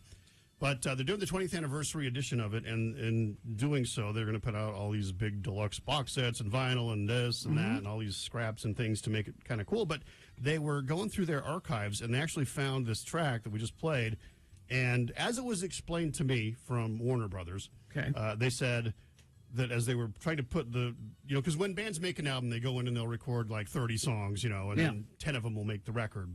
So they went in and did all the sessions, recorded everything, and then they're like, well, what are we going to put on the album? And it was kind of down to the song Numb or the song Lost, which we just played. And they said that it felt sonically similar. They're like, we got to put one or the other because they kind of have the same vibe, same song structure almost, the way it kicks into the chorus. And so Numb ended up winning the position on the album, and then this one they just kind of had on a hard drive and forgot about because you have so many songs. I mean, Numb was obviously the best choice, but that song ain't bad. It's like that's a discard. Yeah, right. Shows you how good a band is. I was going to say, especially there are artists who would love to have that as the first three Linkin Park albums are just brilliant, and so they were just cranking out stuff left and right that was of that caliber. And Mike Shinoda said finding this track was like finding a favorite photo that you'd forgotten you'd taken, like it was waiting for the right moment to reveal itself. And so they're going to include it, and there's a couple of other unheard songs like that too that'll be part of this big box set that will come out on April 7th. It's going to be on vinyl. You got a million different versions of it, so get it on vinyl. Oh, yes. The texter, the song makes me feel things. I miss Linkin Park and Chester. Thank you for this. Chester's voice. There will never be another vocalist like that. I mean, the guy can hit notes beautifully, and he can scream like a, it's. He had such a brilliant dynamic to his vocal ability. It's just, there will never be another. All right. Time now for Boner of the Day. 3 news stories. These will be examples of bad, stupid, funny human behavior. You will decide with your vote of these 3 candidates which one is the worst, which one deserves to be Boner of the Day for today, February 10, 2023. We'll give you 2 candidates now, a third after the news. Once you've heard all 3, then you will vote. One of you lucky random boner voters will receive. I was ready for the sponsor. It could be a T-shirt or you don't have a boner T-shirt. Boner T-shirt. A boner T-shirt. Okay, you're sure? Yes. Okay. I'm just ready for the sponsorship. But do I wait for that? You're fine. Okay. Here's boner candidate number 1. Well, this was the only logical thing to do. A Walmart customer took his frustration out on the store after saying he waited too long in the line. Oh. Tilden Township Police in Pennsylvania said charges were filed against 46-year-old Leonard Rep Jr., for two related incidents last month. Authorities said that Mr. Rep poured bleach, motor oil, dish soap, maple syrup, and jam jelly onto the store floors. Well, what else was he supposed to do? That's what I said. That's what they said. He did it again on January 20th, but this time he added pickles and hot sauce into the mix. Rep was later questioned and admitted to the various acts and told investigators he did so because he had waited in line too long and was upset over Walmart's customer service. I'll bet he had important business meetings to get to. Look at him. He's all dressed for business. Mr. Rep said he didn't believe that what he did was criminal. No, really? Boner candidate number 1, this was the only logical thing to do. Exactly. What do you expect him to do? Wait? Boner candidate. We've all been there. Here's boner candidate number 2. This incident was not well thought out. Florida man. Of course. You know it's going to be good. Who reportedly, well, not reportedly, he did break into a Palm Coast gas station and stole some items, was identified and then later arrested after he left behind his debit card. But that's not all. Deputies responded to the business after its alarm went off and found the front door of the business unlocked. Inside the empty gas station, they found a debit card with the name Lance Kurtz on it. The gas station owner reviewed surveillance video which showed a man entering the store from the back, taking multiple items, then unlocking the front door and leaving. Law enforcement said they recognized Mr. Kurtz from a previous vehicle fire near the gas station that had happened earlier in the night. They spoke with Mr. Kurtz, who was found in the same location as his disabled vehicle, you know, the one that had caught fire a few hours ago. And he said, well, yeah, I broke in there and I took some stuff, and then I left my debit card there so that I could go back and pay for stuff. He must have really wanted those items to break into a closed store to get them. Probably, yeah. Leaving a debit card behind, though, does not absolve you from theft or a burglary.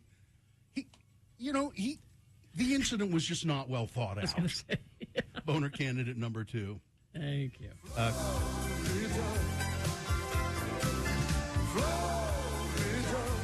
Coming up in a moment, boner candidate number 3, the case of the pink pigeon. All right, boner candidate number 3 coming up after this. Big boy news and opinioendo brought to you by Tom. The much-anticipated Magic set Phyrexia All Will Be Done releases at Haster Games this weekend. Pre-orders are available online at hastergames.com.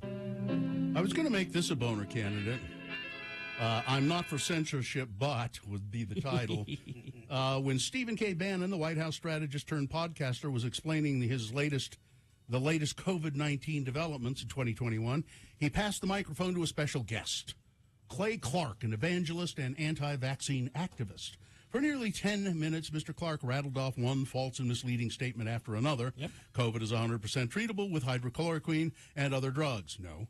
COVID vaccines are filled with fetal tissue. False. Okay. Concentration camps are coming. Nope. Bill Gates owns a demonic patent for a cryptocurrency that is injected into your body. I wish. No. There are no conspiracies. There are no coincidences, Mr. Bannon said a few minutes later in what has become his show's catchphrase. Bannon has spent the last few years parlaying his stint as chief strategist for former President Trump into a prominent role as a right-wing personality. His hour-long War Room podcast episodes are released twice daily. Yep. Even as Mr. Bannon faces various legal challenges. A study released on Thursday by the Brookings Institute says Steve Bannon's show is top of the heap in the peddler of false and misleading and unsubstantiated statements among all political podcasts. Exactly. It's the worst. He probably thinks the NFL is rigged. And we told you about billionaire Russell Weiner buying the most expensive home in Utah for $39.6 million. Russell Weiner is the founder and owner of the Rockstar energy drink, which is why we drink Monster, because his father is Michael Savage. Michael Weiner changed his name to Savage. a very right-wing guy on the radio. But one fact about Weiner I thought was interesting. Yes. Russell, his son. In 2009, Mr. Weiner donated $25,000 to California gubernatorial candidate campaign of Gavin Newsom, a Democrat who was mayor of San Francisco at the time. Gavin Newsom returned the donation. Good. I don't want your money, he said. Good. And then he cracked open a monster and said, I don't understand this. Is this an investment, or do people really want things like this? Just a Kobe Bryant jersey from his MVP season, Most Valuable Player season, has just sold at auction for $5.8 million. A jersey. Now, why do people buy these things? Is it for investment, or does somebody love Kobe Bryant that much? Well, I don't think that's a good investment because of the amount of money you paid. That means you're expecting it to go up. Yeah, that's what I imagine it will go up, but not that significantly. I don't know. You have a lot of money and you were a fan. I guess you that's throw down for the jersey. Maybe that's it. It's stupid people with money. Yeah. Carrie, can I buy your coffee mug when you're done with it? Certainly. Okay. How much? $5 million? The amended version of a bill banning conversion therapy for minors passed the Utah House unanimously on Thursday. That's a good thing. Initially, the bill drew criticism from LGBTQ plus groups and advocates because it still allowed talk therapy to try and, the original bill contained language that suggested verbal or written communication does not fall within the definition of conversion therapy. So the only thing that it would ban is, like putting electrodes on your testicles and things like that, which giving people electric shocks to try and convert them from gay to straight has been done in these conversion therapies. The only form of conversion therapy that is still prevalent in the U.S. today is talk therapy, which has been discredited and denounced by every major mental health and medical organization in the country, said Equality Utah. Since then, members of Equality Utah worked with the bill's sponsor, Mike Peterson, to strike the controversial language from the bill. It was taken out. Conversion therapy completely banned in the state of Utah by law. The fate of Smith's Ballpark, still a giant question mark, said Amy Hawkins, chief of the Ballpark Community Council. Another 60-unit low-income apartment building is being proposed to be built in the area. I think people are still grieving the loss of the bees, she said, even though the stadium it's not gone yet. Does the city own the stadium? Yeah, I think they do. As far as I know, yeah. In a neighborhood meeting Thursday, Hawkins encouraged residents to submit proposals to the Ballpark Next design competition. But coming to the Ballpark neighborhood, some more housing, affordable housing, and a library. They're going to build a library branch there, so that's a good thing for the community. Yeah. But still no word on what's going to be done with the ballpark. Scientists have been searching for ways to curb climate change for decades, of course. While we may not have the whole answer, the astrophysicists have presented an idea that might buy us time. Shooting dust into a location in space between the Earth and the Sun may be able to offset the effects of climate change. This sounds like the beginning of a bad science fiction movie. According to research led by Benjamin Bromley and Scott Kenyon, our goal is to dim the sun by a little bit. 1% or 2%, said Bromley, who is a professor in the Department of Physics and Astronomy at the University of Utah. There's a small percentage, according to Kenyon, an astrophysicist at Harvard, for perspective, the reduction in sunlight in Salt Lake City at noon from summer solstice to winter solstice is close to 50%.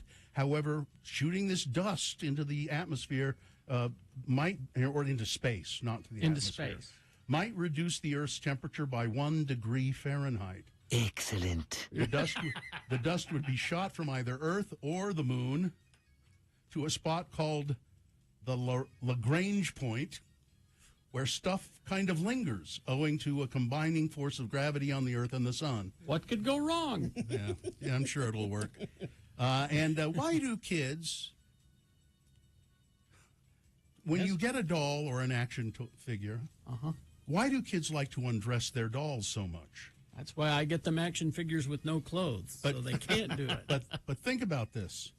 I thought back to my childhood. I had some kind. I don't remember what it was exactly, but I know I've had dolls or action figures that I. You have a G.I. Joe? Yeah. I undressed my $6 million man action figure guy. Why? Well, I wanted to see if it was bionic. I undressed mine, I think, because I wanted to see if they had all the parts. Well, you're like, well, I wonder if they put the thing there.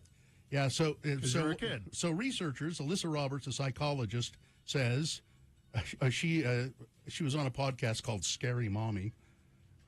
She said, first, kids may remove their dolls' clothing as a way of exploring the world around them. Children are naturally curious and love to learn about the objects and people in their environment. By taking the doll's clothing off, they may be trying to understand how the clothing works, how it fits into the doll, how it can be removed. Maybe. But I think maybe, really, they all just want to see whether they have the parts or not. Yeah. It was more of a, tee, I wonder if they made the thing. Yeah. Carrie, Right. did you have that, the Steve Austin, where you could look through the back of his head? I did have that. Boba Fett also had the same feature. But there was a series of, they were pretty gay. Big Jim is what they were called. Big Jim? Big Jim. It was like someone trying to get in on the G.I. Joe craze, right? It was Mattel. Did they have clothes? They had clothes, and you could, different outfits. It was like Barbie, but Big Jim had a button in his back that you could make his arm do a karate chop. No. But you always made it do naughty things. I had, okay, now help me here. Because it wasn't G.I. Joe, but it was, what was it? Super Joe Commander with the 1-2 punch. Oh. Was that I remember G.I. the Joe? 1-2 punch, but I don't remember who that is. We'll look it up. Maybe I'm combining two toys, but it wasn't G.I. Joe. Anyway, All right, we got to get going. He didn't have it either. I took his clothes off. Weather traffic. That's me. That's you. Weather, it's going to be 40 and for a long time. Yes. For days. And traffic, let's take a quick peek here. I do not see a tremendous amount of delays. No one has mentioned anything to us. If you safely can, you can drop us a quick text at 33986. But it's just more of my theory that people don't actually go to work on Fridays. All right. Here's boner candidate number 3, the case of the pink pigeon. I had this story last week, and I had it in the boner file, but never got to it.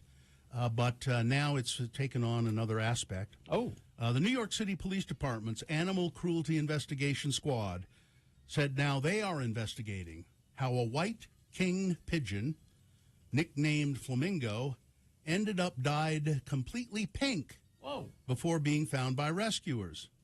The bird was taken to a wildlife rehabilitation organization last week, and it died because of the pink dye. What's known of Flamingo's story began last Monday when Carlos Rodriguez learned from a Parks Department employee about a bird in need of help in Madison Square Park.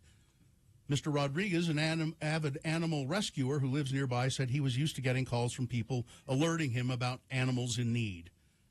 But when he found a pink pigeon abandoned in a Shake Shack, or behind a Shake Shack, that's a hamburger place, it caught him off guard because of its color. He first thought the bird was a parrot. Then he got closer. He realized that it was a king pigeon. King pigeons are domesticated white pigeons, typically bred for food. It had been dyed pink.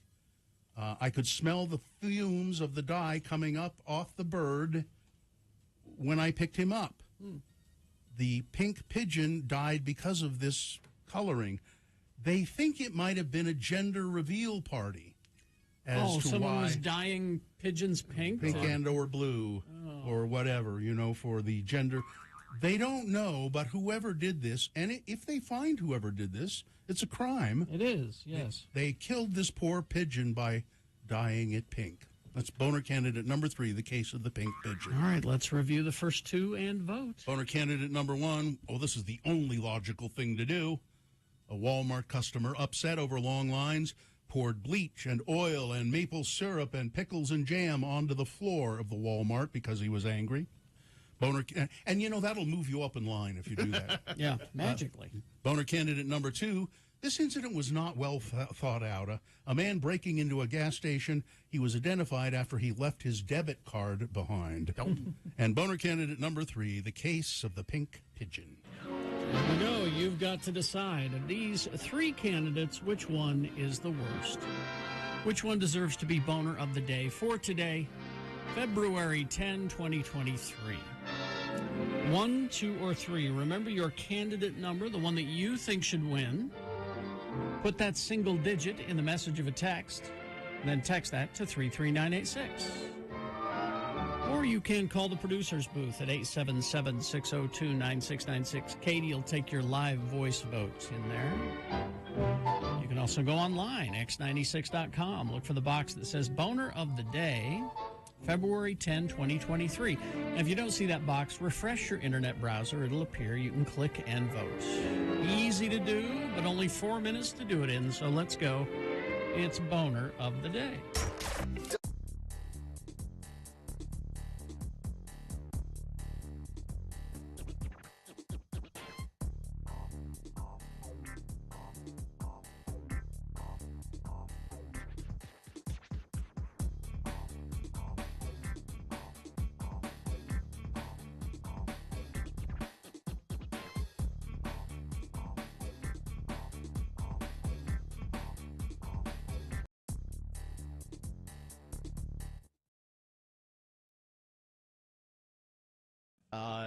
We found a pair, my wife found a pair, I should say, of clown shoes at the DI.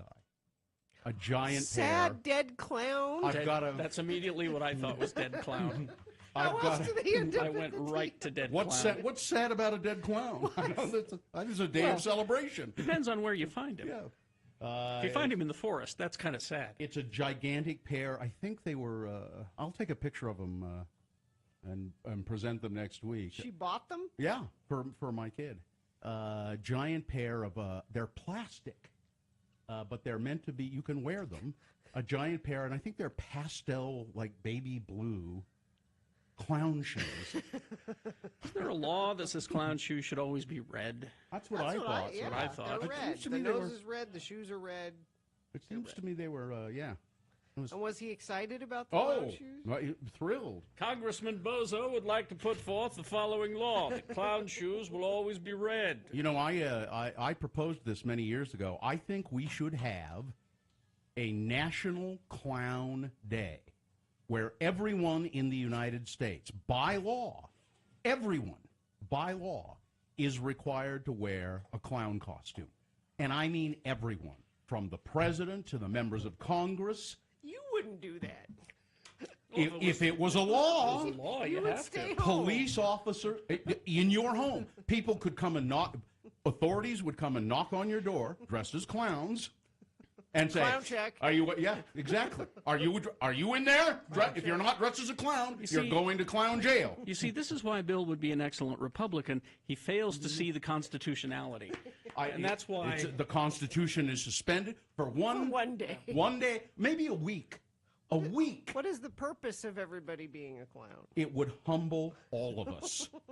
It would humble all of us. We would all become clowns. That's why you won't do it. I can see exactly. I think National Clown Week, and everyone has to dress as a clown for an entire week. You'd have to go to old folks' homes and dress the retirees and the shut-ins as clown. Even if it meant just as something as simple as just putting a nose on them. Question. Yes. What about people in comas? Yes. Because they need to be humbled. If you've ever met a bunch of people that are up, surgeons, people performing surgery, and the patients, everyone. And now a surgeon, he couldn't wear the big dumb gloves, but he could. Maybe have to have a nose on under the mask. All of that. All right. I think I'm gonna. You elect me. You elect me the mayor of Salt Lake. I'll start it in Salt Lake. It'll be Salt Lake Clown Week, and everyone in Salt Lake will have to dress as a clown. Now, luckily, I live in unincorporated Salt Lake, so that's you'll be. But if you come into my city, all right, no clowning around. All right, that's where the term clown fever will come from. People who are sick and won't come in.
All right, coming up at 8 o'clock, I think he's here. Jimmy Santangelo, Jimmy the wine guy. Have another drink with Jimmy. He'll be here. But right now it's time to award Boner of the Day. And it's brought to you in part by a salad niçoise. It's a tuna salad. Tuna salad. Yeah. And also by our friends at Prime Ivy Riverwoods. Cold and flu season is here. You can boost your immunity now with Prime Ivy Riverwoods. Get a hydration drip, vitamin C with zinc and B12 drip for just $79 introductory offer. Get current offers on their Facebook page at Prime Ivy Riverwoods or call 385-383-6291. We had the Boner candidates 1, 2, 3. Number one at the Walmart, dirtying up the floor. Came in dead last. Boner candidate number 2, the guy leaving behind his debit card. Yeah. But, of course, dyeing the pigeon pink. Yes. 104 votes and wins Boner of the Day. That's your Boner of the Day for today, February 10, 2023. Now qualified to be Boner of the Week. That'll be decided by Dave the Flower Guy. He'll be here at 9:50, and he'll just tell us who Boner of the Week is. I was looking at this study that's been done, and let me ask you this based on on this study. What do you think, for you, the most stressful time of the day is? For me? Yeah, for you. Just when do you feel the most stress about? And you too, Todd, I want to know. Okay.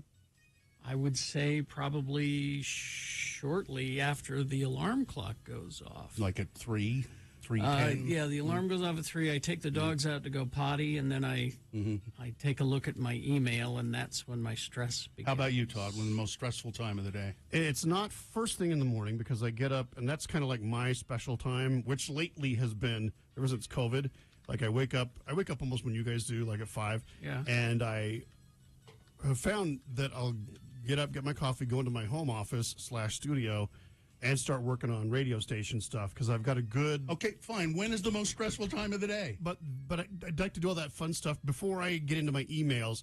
I don't usually look into my emails until about 9-ish, and then that's when it's like, oh, crap, oh, crap, oh, crap, oh, crap, all right. oh, crap. All right. You're both wrong. 7:23 is the most a.m. 7:23 a.m. is the most stressful time of the day. Certainly for you, because that's when they start the boners. Yeah. This is research, you guys. Oh, okay. It's been revealed that the most stressful time of the day is 7:23 a.m., and that on average people will experience 3 dramas each day, with the first drama of the day typically happening around 8:18 a.m. These stressful situations could be anything but like being stuck in traffic or waking up too late or spilling things on your clothing or in your bag like Sean Means did, burning your food, or tripping in public. The research commissioned by Rescue Remedy, which I don't know what that is, found that tiredness and interrupted night's sleep and a busy day at work are among the top causes of drama. The study also found that while 35% of people agreed little dramas are just a part of life, a further 24% find it difficult to relax when they're experiencing these little dramas. So when they do all of the research and kind of do the metrics of it all, they've come to the conclusion that 7:23 is the most stressful time of the day. Now, why do they want to pinpoint that? I think because they say, if you can find some way to relax at 7:23 a.m., the rest of the day will go fine for you. Well, see, and for me, that's a very relaxing time of the day because I have a very regularly occurring biological event. That's kind of the window. You mean right you then. take a dump? Exactly. Okay. So it's I'm not part of that stress. So a good movement does it fine. relieves all the stress of your day. Well, I was just I thought when I saw this 7:23 a.m. the most stressful time of the day. Maybe we should come up with a feature at 7:23 a.m. that just will make people relax for a second. The boner is when we. Yeah, but that doesn't make people relax. Well, then you're telling me we have to move the boner? No, what I'm thinking is exactly at 7:23. That's like I said. But right in the middle of the boner, just take 1 second. We just play something like Enya. Oh. Instead of mandatory Metallica like the rock stations do, it's just one. Oh. And then we just move on. That's just your relaxer.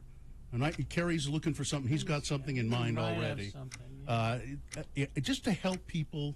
It doesn't have to, we have to just stop for 1 second to do it. Just, everybody needs to relax and meditate for a few minutes at that moment. The Radio from Hell meditation moment brought to you by...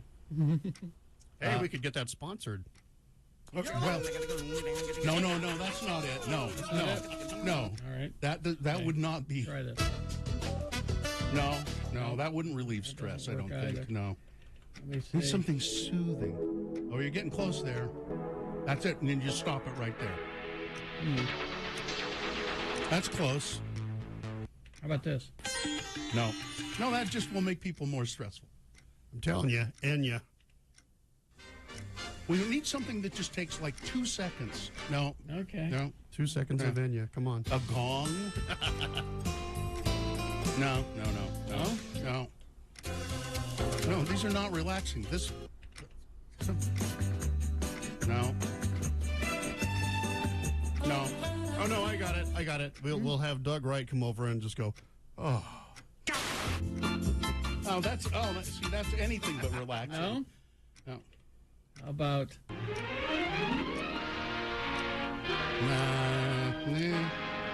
No. Okay. Let me keep trying. No. That's terrible. That makes me want to take That's a true. pill. That's winding me up. Here we go. Perfect. And then stop. That's all you need. This is Twin Peaks. Yeah, that'll work. Yeah, just do that for 2 seconds. Yeah, no, that's No, not. Too much tempo. We'll do this. So we say it's 7:23. Wait, let's start it over again. Here we go. It's 7:23. It's time to relax. And then we just go on with it. Powder of the day. And then, yeah, okay. All right. That has a nice ring to it. I like it. You do? Yeah. Just give people just a little respite there. A little oasis. I think we should keep this clock ticking underneath the entire show. The entire show. It's kind of stressing me out, Well, though. See, Todd, this was one of my put out ideas that Bill and Gina immediately shot down. Uh-huh. I said, instead of having music in the background, let's just have a ticking clock. I kind of like it now. And they were like, no, that's stressful. And I went, no, it can be very relaxing. Well, let me think. Let's hear it for a second. I think we should try this for like 20 minutes on the show. You think? Yeah. Just let's time it from 8 o'clock to 8:15. Oh, that's Jimmy the Wine Guy. Do you want to do that to him? Well, if we're going to do it, it has to be under the entire show. That's relaxing, and you can just stop it right there. Hang on to the that. clock, it sounds like you're at like grandma's house, because she always had the Yeah. wind up noisy clock. Yeah. So this is not good. No. I want that. No. That's not relaxing. How about an educational film? But the changes involved in the menopause are characteristic only of womankind. That's it. Stop right there. That's good? That's very relaxing. No, it's not. See, the texters are agreeing with me. Go right into Only Time by Enya. You think? Yeah. I'm telling you, Enya, that's bubble bath music right there. It always was, yeah. But it's got to be something that you can just play for like 2 seconds. Well, 2 seconds of any Hang Enya on. song, Bill, will put you into a coma. Let me help you out here. Okay. I don't know if that's true, but I'm willing to be persuaded. You remember the Orinoco Flow I do. song? Hey? It's not as good as that Twin Peaks thing. Wait till the vocals kick in. But it's... Damn it, Bill. Can't do that. It's got to be... We can trim it. See? Look at this.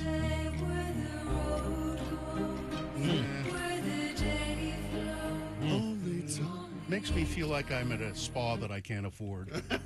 But it's relaxing. No, because I keep worrying about the bill. Oh, here you go. Oh, yes. See, you could just the one? You can just stop it right there. And this part's nice, too. Yeah. Or you could just do that from there to 2 seconds of that. Or this. This is a little more of a rock anthem for Enya. Calm down. She really gets down on this one, doesn't she? That's Enya beat. There's a crazy ass harp solo toward the end of it. Yeah. Let's just keep Clock's that. driving me crazy. Let's try it. Let's just see how it goes. Give it a shot. We'll keep see what it happens. there. Keep it there. Jimmy the Wine Guy is next, so stand by. We got he's brought us something wonderful, I'm sure. Yep. Yes. He always on does. the way. KXRK Provo. We'll have that for you coming up. Also, Beat Todd is on and the we way. have a thing at is it 8 o'clock? We got to do the Valentine's giveaway. We'll the get to final that day. right after these. RandLife.com/X96. Ran Life is a local mortgage company, and they're very, very good at what they do. They've been my mortgage company for 20 years, probably. Right now, if you're looking to purchase a new home, Ran Life Home Loans has a loan program for just about everybody. First-time home buyer? Ran Life offers down payment assistance for everybody, including 100% financing options. If you're looking to buy a new home while selling your current home, Ran Life offers bridge loans that allow you to purchase a new home before your current home sells. Those are just a couple of examples of the loan programs that Ran Life has to offer. You can find out about all of them simply by visiting ranlife.com/X96. Visit them and speak with an expert about your situation. This is the perfect time to start your real estate journey. It's a journey worth celebrating. Get your home. Get a home. Turn your dreams into an address. ranlife.com/X96. Utah Talk.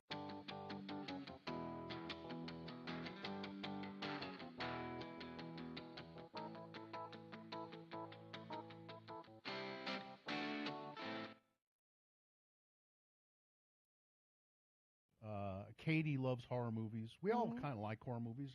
I don't know. I like them quite a bit. Gina, maybe yes, maybe no. Depends. But these are the horror movies you should watch for this Halloween. Oh.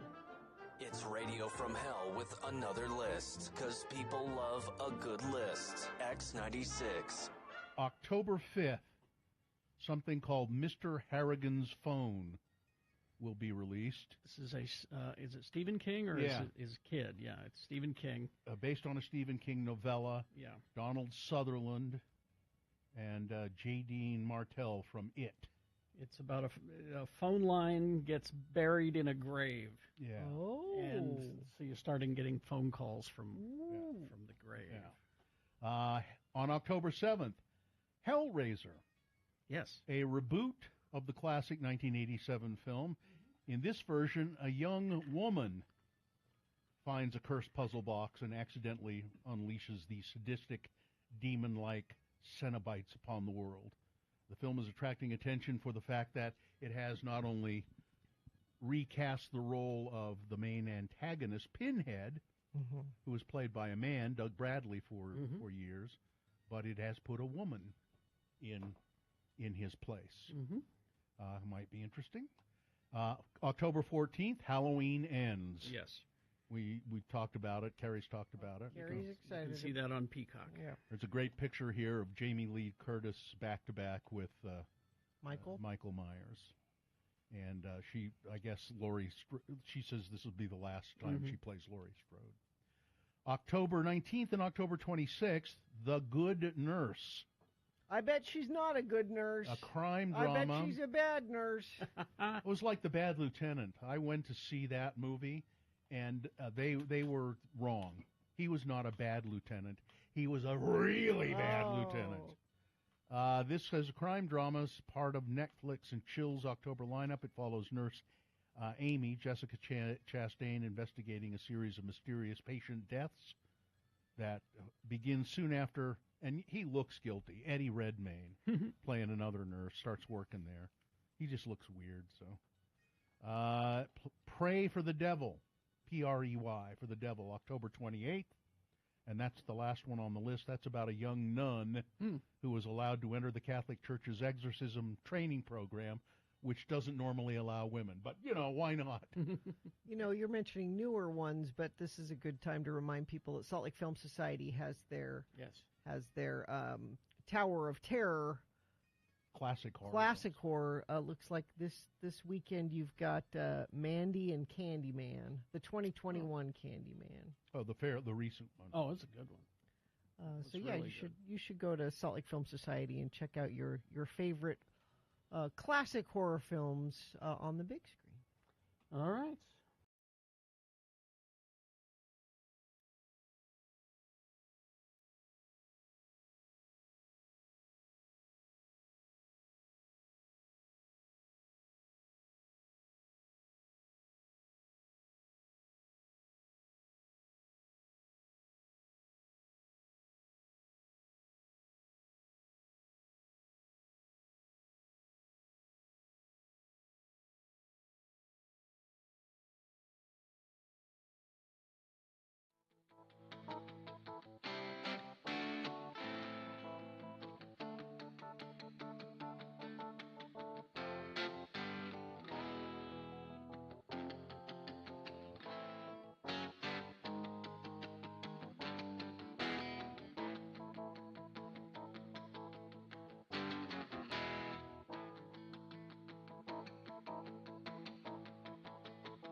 That's the love theme, Todd. Ah, yes, the 5 days of Valentine's gifts that we've been doing all week long. It's the final day. We've got the 5 prizes that we've been doing. They're powered by our friends at Camp Chef.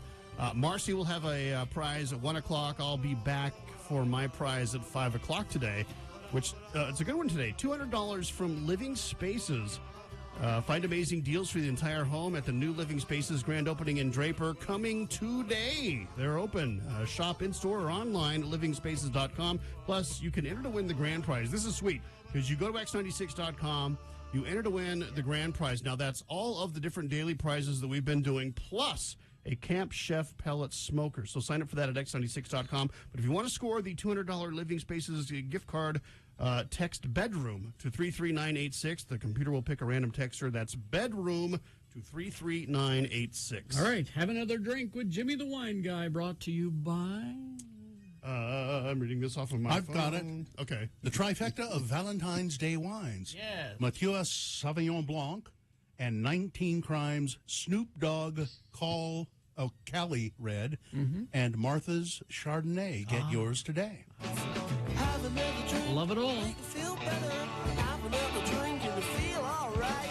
If you feel down and you're under the weather, have another drink and you feel alright. Here he is, ladies and gentlemen, the impresario of the Wine Academy of Utah, Jimmy Santangelo. Please go to the wineacademyofutah.com for all kinds of wonderful information and notifications about the seminars and classes and events that Jimmy does. A lot of great events. Stuff. Yeah. And so let's get into it. We got lots of wine to drink this Giddy morning. up, because we got a bunch. We have 3 wines. You know, this is your trio of wines that you can get for Valentine's Day, whether it's this weekend or next week. All week long, these 3 wines are going to meet any of your dining pairing needs. We have a Sauvignon Blanc by Matua out of New Zealand, followed by the 2 styles of the 19 Crimes out of Australia. We've got Martha's Chardonnay, which, Carrie, I know you've had before. I buy it all the time. You buy this one all the time. And then Snoop Dogg Red Blend. And I love these labels. These labels are great, and these bottles are fantastic. That one looks like trouble. What's cool about the Snoop Dogg one is that I think there are different corks. Oh, because you're right. the art on the corks is a different face of Snoop. That's right. And they're different with every cork. And then different crimes. We'll get to that. We'll start with the Matua Sauvignon Blanc. Let's start drinking, damn it. This is the Matua Sauvignon Blanc. Oh, by the way, all of these are very affordable. Yes. Yeah. They're all widely available, particularly the Matua, widely available in the state stores. People have been asking me, Jimmy, when you make recommendations on wines, tell us where you can get them. This one, you can get it anywhere at the Matua. The Matua Sauvignon Blanc is a grape varietal, white grape out of New New Zealand, Marlborough specifically. And I didn't know this. This was the first producers, Matua was the first producers of Sauvignon Blanc in 1974 in New Zealand. Producing it. I thought it was Cloudy Bay, and before that, Spy Valley, things of that nature. So it was really interesting. But the Matua, a lot of great, crisp, citrusy, a lot of lime, bell pepper, good acid. It's a great way to start. A lot of people, very crisp. A lot of people might want to start with a bottle of bubbly. You can totally do that.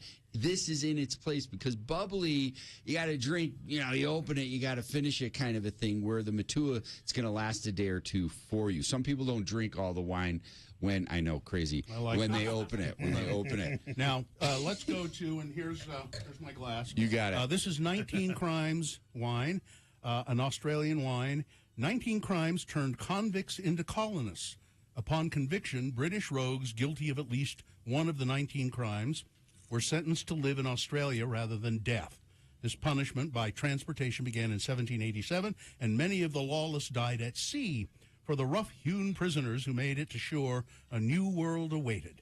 As pioneers in another frontier penal colony, they forged a new country, new lives, brick by brick. This wine celebrates the rules they broke and the culture they built.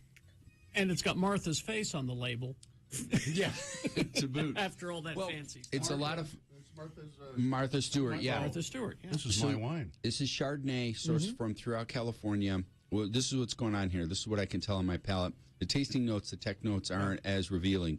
So you got some really nice citrus fruit. I got a lot of almost like a lime, grapefruit kind of a peel thing going on. But then a lot of orchard fruit. You got apple, you got pear. Wow. But this is, I love this wine. It's got a lot of bursting with acidity. It's going to cut through any fatty foods. Maybe a cream pasta you're going to do. Maybe you're going to do a little ravioli with a little sauce. It's going to cut right through it. Maybe you're going to do a pork chop or chicken. It's going to cut right through that. But then it's got this nice little bit of sweet oak going on in there. And I think it's a stave, but This is very different than the first one. Yeah. It's kind of, it's a sweeter, a little sweeter. A little richer, a little bigger on the palate, where the Sauvignon Blanc's light-bodied, citrusy Sauvignon Blanc. This is a more of a medium-bodied, also citrus, orchard fruit, creamy style Chardonnay. And it's trying to be buttery, too. Just trying. It is trying to be buttery, just a hint. And, Martha Stewart being on the label is perfect because Martha committed a crime and did time in prison for it. She knows how to make wine. That's why, conversely, Snoop is on the label of the Cabernet. Yeah, and this and this wine, these next two wines, the Martha's Chard and Snoop's Cali Red Blend, yes, are available in the state stores.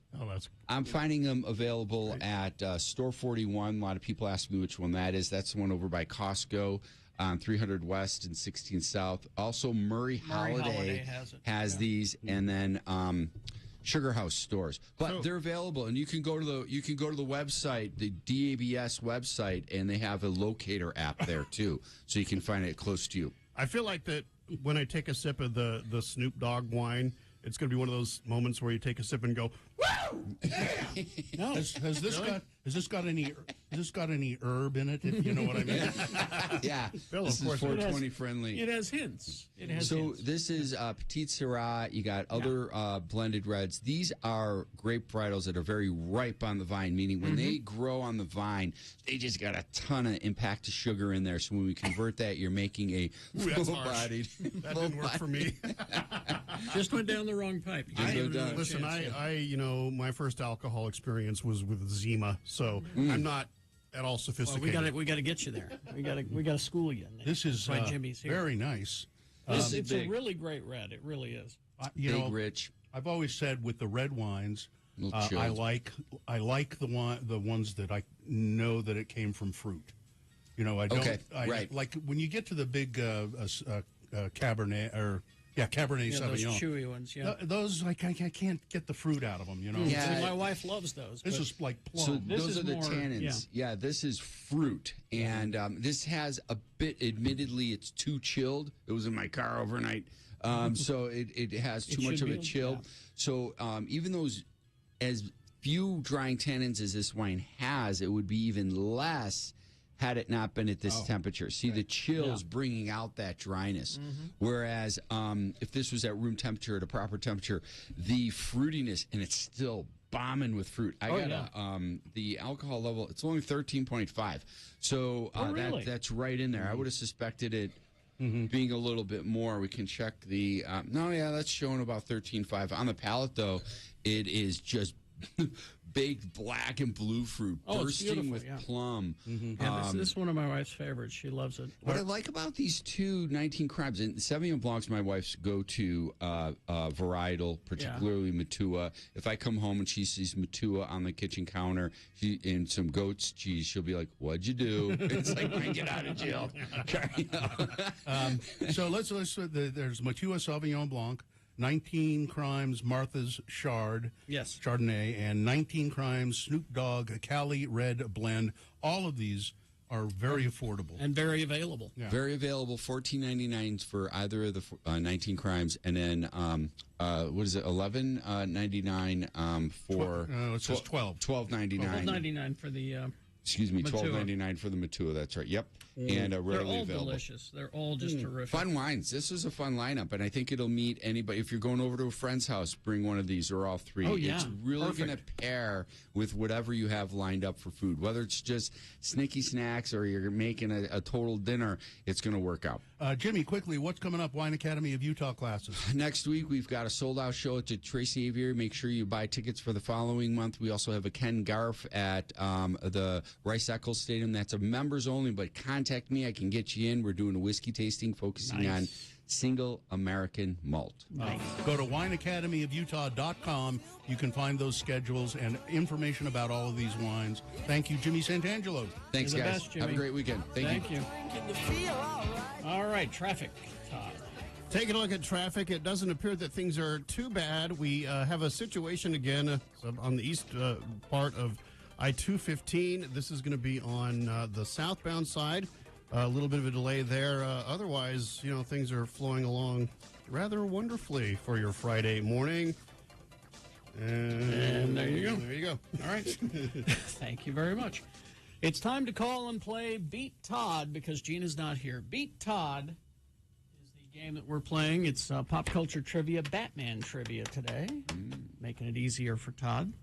And what is the prize that they will win? If it's concert tickets. Oh, indeed. This is a good one, too.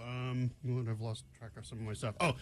Today it's Fall Out Boy tickets. Fall Out Boy tickets. When you beat Todd, I'm not saying if. When you beat Todd at Batman Trivia at 877-602-9696. Call now. Valentine's Day is coming and we have the gifts.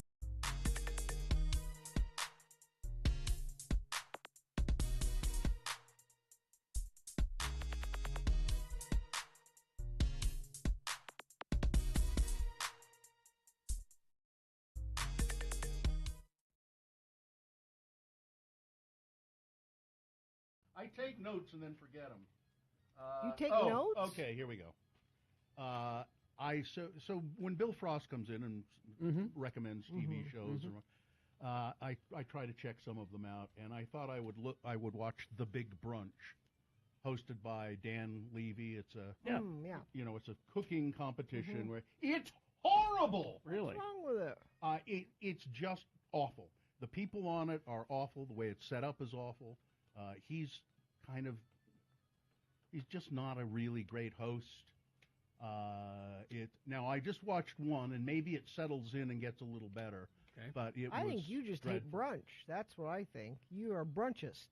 A brunchist. You really shouldn't say things like that without having seen it. When was the last time you went to brunch? I don't brunch very often. This is my point. But Dan Levy seems to believe that brunch is it Levy? It's Eugene Eugene Levy. Yeah. Dan Levy seems to believe that brunch can solve all your problems. Well, I don't disagree with him. It's really. I not think good. you're brunching wrong. Why don't you do me a favor and watch the show? It has nothing to do with me and my relationship to brunch. I think it might have everything to do with your relationship It does with brunch. I don't have anything against brunch. As a matter of I'm fact, not a brunchist. He's writing a book called In Defense of Brunch. He's working. I saw him working on that. I've got a hunch that brunch is just fine. No, I don't have anything against brunch. I'll go to a brunch. It's not something that I bet do you'd often. complain about a brunch. Don't try me. What? I'll go to a brunch. What do you mean? I complain about? I a bet brunch? it would not meet your your needs. The brunch. What? What are you talking about? If it was a brunch of nothing but liver, yes, that would not be good. Who would do that though? Nobody. Like because there's brunch buffets, but then there's just a brunch where you order off the menu.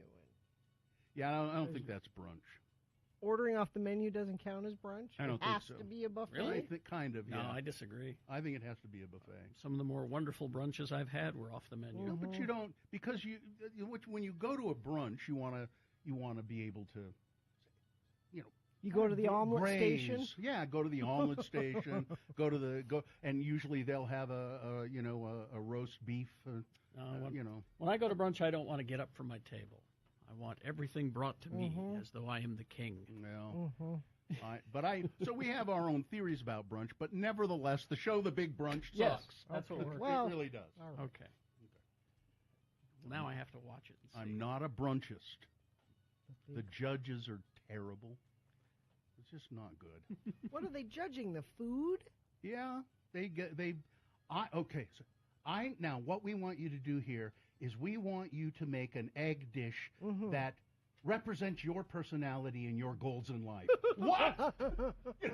That's okay. Scrambled's out.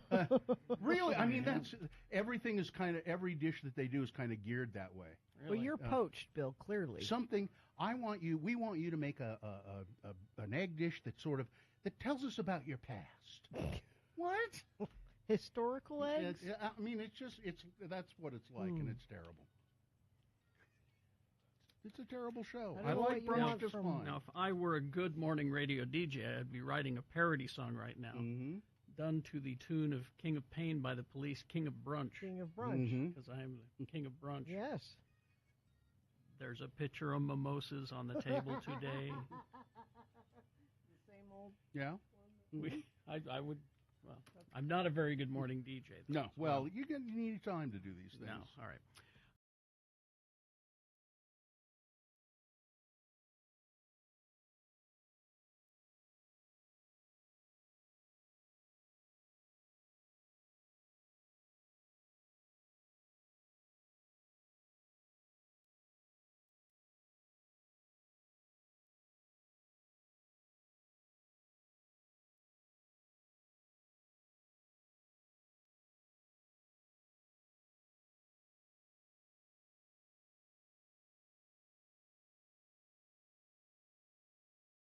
I was going to mention this article a little bit more. Oh, okay. This is the Tribune article? Yeah, this guy calls me. And that's why, I don't know what Richie expected. He calls me, he asks for some quotes. So the first thing you want to do, obviously, is see if he got the quotes right. Yeah. Isn't that what you always do? If you're being quoted I don't want in to the be paper? misquoted. No. I might come off looking stupid. I'm just concerned my name's spelled right. It is. And I was quoted correctly. I don't know about you, because you haven't looked yet. I was rambling. I was doing my dishes when he called, so I had him on my jawbone, I was... You in the bathroom? No, I was at Liberty Park putting my kids on the Ferris wheel and the little all the litlittle death trap rides that are over there at Liberty Park. The little injury-inducing ride. I cut myself on this. Really? Allred, in referencing his 5,000th episode on the Radio from Hell program, was quoted as saying, "You little jerk, get on that ride!" You're bringing the little jerks tonight, right? Yeah. But the quote, this dawned on me. This was, I think one of the more brilliant observations I've ever had. The reporter from the Salt Lake Tribune asked me, so why do you think your show has been on so long? Why has it lasted 5,000 episodes when other morning shows and radio shows have come and gone? Some appear and go quickly, some are there for a while, but they disappear. Why have you guys lasted 5,000 episodes? And I said, well, it seems pretty simple to me. It's because nobody ever fired us. Really? I mean, isn't that he kind of paused and he said, well, Well, I guess that is true, isn't it? Well, but we were It doesn't fired. mean it's good. We just weren't fired. We were fired once. Yeah, I guess so. I guess we were fired once. Yeah. No, you weren't fired. You could have stayed. You two could have kept doing the show. No, he was told he would be fired if he didn't sign the contract. That's what I mean. If you had signed the contract, I was fired. I was fired because I wanted to be fired. I don't different. count. I don't count that as really being fired. I was fired because I really, really wanted to be fired in the long run. I wasn't going to sign. You could have kept your job if you wanted. Yeah. You signed the contract. You keep your job. I wasn't going to sign a contract with those people, and I said to myself, if they fire me, I'll get unemployment. So yeah, that's what I want. I wanted to be fired. So you were fired. Yeah, but nobody's ever really fired. Like I said, fired you us. suck. I don't want you to work here anymore. Get out. Technically, I've been fired. You were never fired. I've been fired many, many times. What, you mean from that Not job? from this show. Yeah, But not from this show. From the show. You've never been fired from the show. Not from this show, no. No. Well, that's where it matters. No. Never been fired from the show. And I was fired kind of by design, so I don't count that.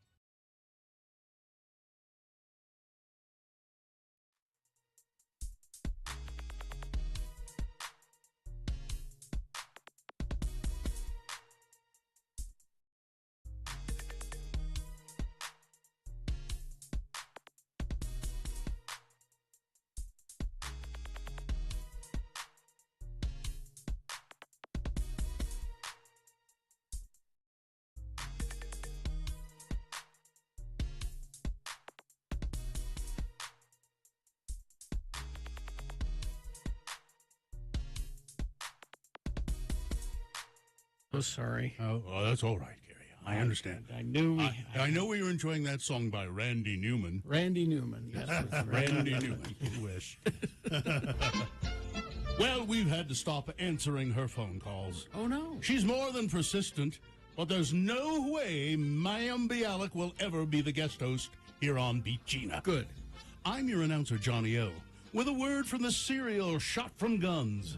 Hey, boys and girls, how would you like one of these beautiful gold-plated Dick Tracy secret rings for free? I'd love one. The ring is adjustable to fit any finger, and it's has a secret compartment. Ooh. Just mail 5 Quaker puffed wheat or 5 Quaker puffed rice box tops with your name and address printed on it on a plain piece of paper to Dick Tracy, Box L, Chicago, and you get your Dick Tracy secret ring for free. Isn't that great? Lovely. That's not all. Oh. Tess Trueheart, you know, Dick's main squeeze, Indeed. went to the jeweler's with us, and she fell in love with a very good-looking gold-plated bangle bracelet. Ooh. The charms on the bracelet are Dick Tracy Jr. and a lucky 4-leaf clover. Listen, kids, be the first in your crowd to wear a smart gold-plated Dick Tracy bracelet or Dick Tracy secret ring. Now, don't wait, because they'll go fast. Ooh. Ask Mother to get you some Quaker puffed wheat and Quaker puffed rice.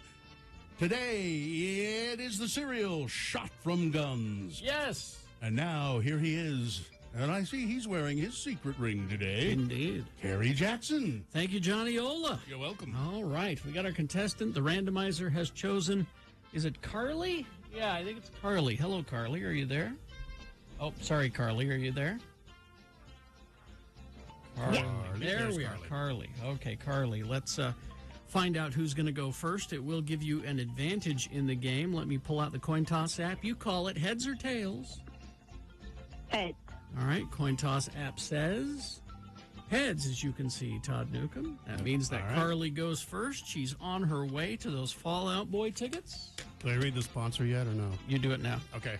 Those Fallout Boy tickets. That's right. And Beat Gina brought to you by Toyota. They got 20 vehicles with available all-wheel drive and four-wheel drive. Visit your Utah Toyota dealers today. Toyota, let's go places. And yes, Fallout Boy tickets, the prize. They're going to be here July 7th at USANA Amphitheater with Bring Me the Horizon. Those tickets are on sale now. And if you lose, I'll have some this afternoon at 5-ish.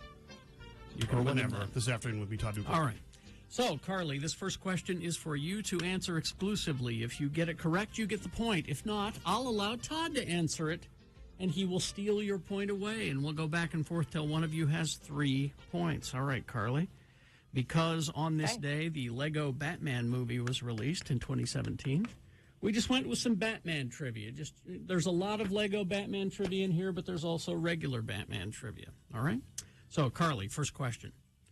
Will Arnett, who is the voice of Lego Batman, has acknowledged that the voice of Batman in the Lego movie is the same voice he uses for what? Is it 1, ordering at the Starbucks drive-up window, I need an iced pistachio latte now to save Gotham? Is it 2, seducing his lady friends? Is it 3, parenting his children?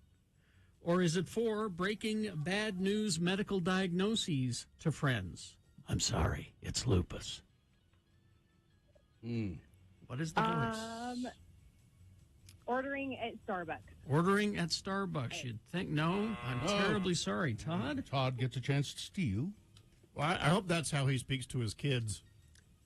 Parenting his children. There we go. It's 1-0. They're gonna need therapy later, but you know, I would just say this: Will Arnett can't speak in any other kind of voice. Point. Now, this is Todd's question. All right, Todd? Yes, sir. What is George Clooney known to do for people who come up to him and said, yeah, I saw Batman and Robin? What is he known to do when people do that? Is it 1, yell sucker at them from 1 inch away in their faces? Is it 2, give those people Joel Schumacher and Akiva Goldsman's home phone numbers, the director and the writer? Yeah. Is it 3, give them refunds? Or 4, give them free DVD copies of From Dusk Till Dawn? I'm going to say he gives out the phone numbers of the writer and the director. Oh, you'd think. No, That's what I would do. Carly, That's what I would do. Carly, a chance to steal and tie the game. I'm going to go with number 4. Give them free DVD copies of From Dusk Till Dawn? Terribly sorry. No, he gives them refunds. He gives them money. So when you see Clooney... Here's $9, sorry. When you see Clooney, go up and say, hey, I saw Batman and Robin. All right, Carly, all is not lost. No. You control the question, and you could tie the game here. Carly, back to Lego Batman. What is the name of the band that is performing Man in the Mirror at the Gotham Winter Gala? The name of the band performing Man in the Mirror. Is it 1, Boys to Men? Is it 2, Richard Cheese and Lounge Against the Machine? 3, Cherry Poppin' Daddies? Or 4, The Magic Bodyguards? Oh, man, I have no clue. But 2. Richard Cheese is correct. Ah, nicely done, Carly. You've tied the game. All right. Todd's question? Mm-hmm. Is that correct? Yes, All right. that's correct.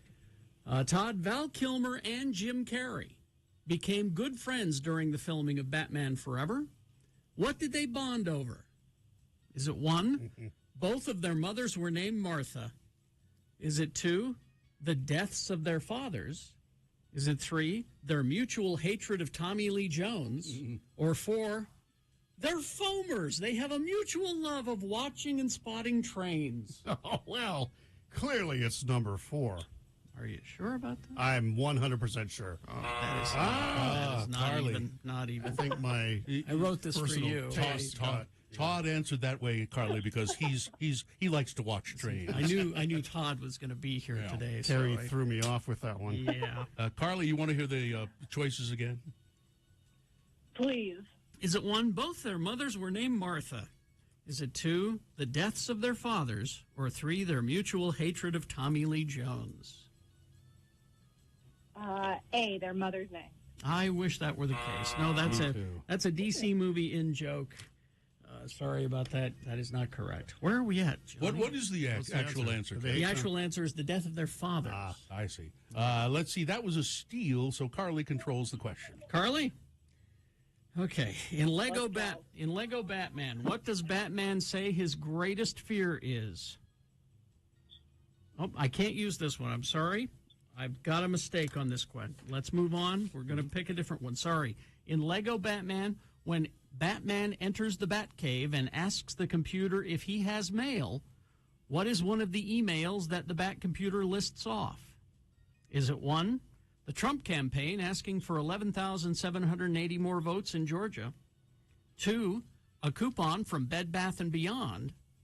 3, the electric bill for the Batcave? Yikes. Or 4, a request for money from a Wakandan prince?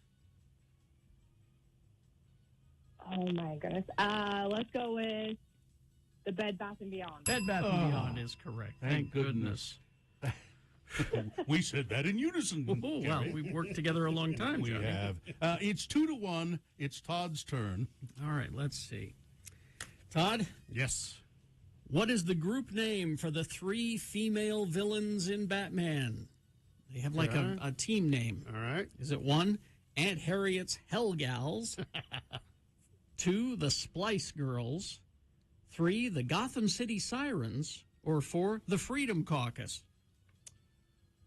I'm going to go with number 3. The Gotham City Sirens. All right, the game is tied. But, Carly, you control the question. You could win. Please, God, win. Carly, on this I'm point. trying to screw this up, but I accidentally got that one right.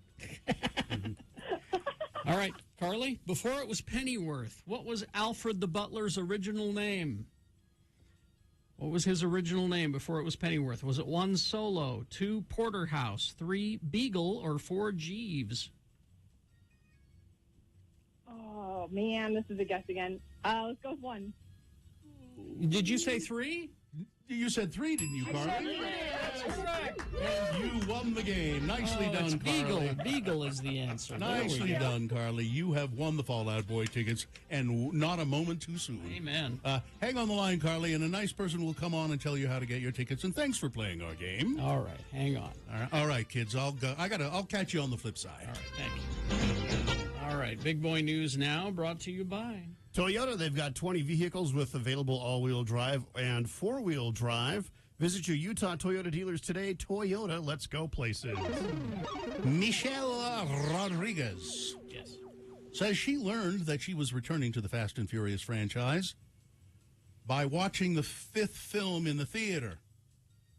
That was news to her since her character had died in the 4th movie, 2009's Fast and Furious. She died in a fiery car crash during a trailer for the event for the franchise's upcoming 10th installment, Fast X, which Insider attended on Thursday. Insider's a website. Attended on Thursday evening in Los Angeles. Rodriguez recounted how the story of how Vin Diesel advocated to bring her back into the franchise and how she discovered that she was going to be in Fast 6 by heading to a public screening of the film.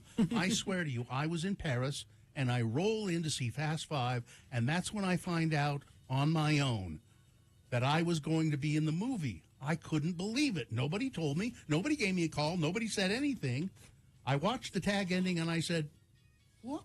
Do you believe in ghosts?" So I don't know exactly how they brought her back, but apparently it happened. It would be a weird thing, wouldn't it, to find it out that way? It would be. Yeah. She's going to be in that Dungeons and Dragons movie, so that'll be interesting. Willie Nelson will have his 90th birthday in April. Wow. And he hasn't slowed down a bit. He was nominated for 4 Grammys at this year's ceremony. Oh, that's right. He He won 2 of them. You know, my youngest child, I was taking them in someplace in the car, and they said, "Do you mind if I put on my music?" And I said, "No, go ahead." And often they play things that I don't know. But the first song that came on was Willie Nelson. He's up for Rock and Roll Hall of Fame, yeah. I said, what? You listen? What? Willie Nelson? They said, "I've just come to love country music." Really? I couldn't believe it. Well, the old country music is amazing. Yeah. Well, I turned them on to a new country song, Ray LaMontagne. Oh, yeah. Beg, Steal, and Borrow, particularly. We've got a lot of Ray LaMontagne in our library at home. If you want a song that'll just break your heart, Ray LaMontagne, Beg, Steal, and Borrow. All right. Okay. And this is Willie, of course. Brian Cranston says, I'd love it if they do a biopic of Willie Nelson, and I would love to play Willie. Okay. Let's see. This is South Africa. They are having daily power outages. Really? Of up to 10 hours. The president of the country, Cyril Ramaphosa, declared a nationwide state of disaster to address an electricity crisis so dire that day-old chicks, little chickens, are freezing to death. Oh. Supermarket owners are rushing to sell meat before it spoils, and many businesses have been forced to just shut down. The blackouts are caused by an aging fleet of coal-fired power stations that the dysfunctional state power agency, ESCOM, is struggling to keep online. Power cuts have been a part of life in South Africa for nearly 16 years, but the past several months have been the darkest yet. Can you now just imagine your life today here in Utah if we had to go through 10 hours a day of power outages? Ugh. And the government of South Africa, since the overthrow of apartheid has unfortunately been chaotic. Mm-hmm. And this is part of that chaos. Well, maybe they just get a hold of Greg Abbott in Texas and find out how they did it with the power grid. Oh, wait, maybe sure. not. Maybe not. Let's see. The mayor of St. George, Utah, speaking to an overflow crowd at the Dixie Convention Center, Mayor George Randall, St. George Mayor, no, Michelle Randall,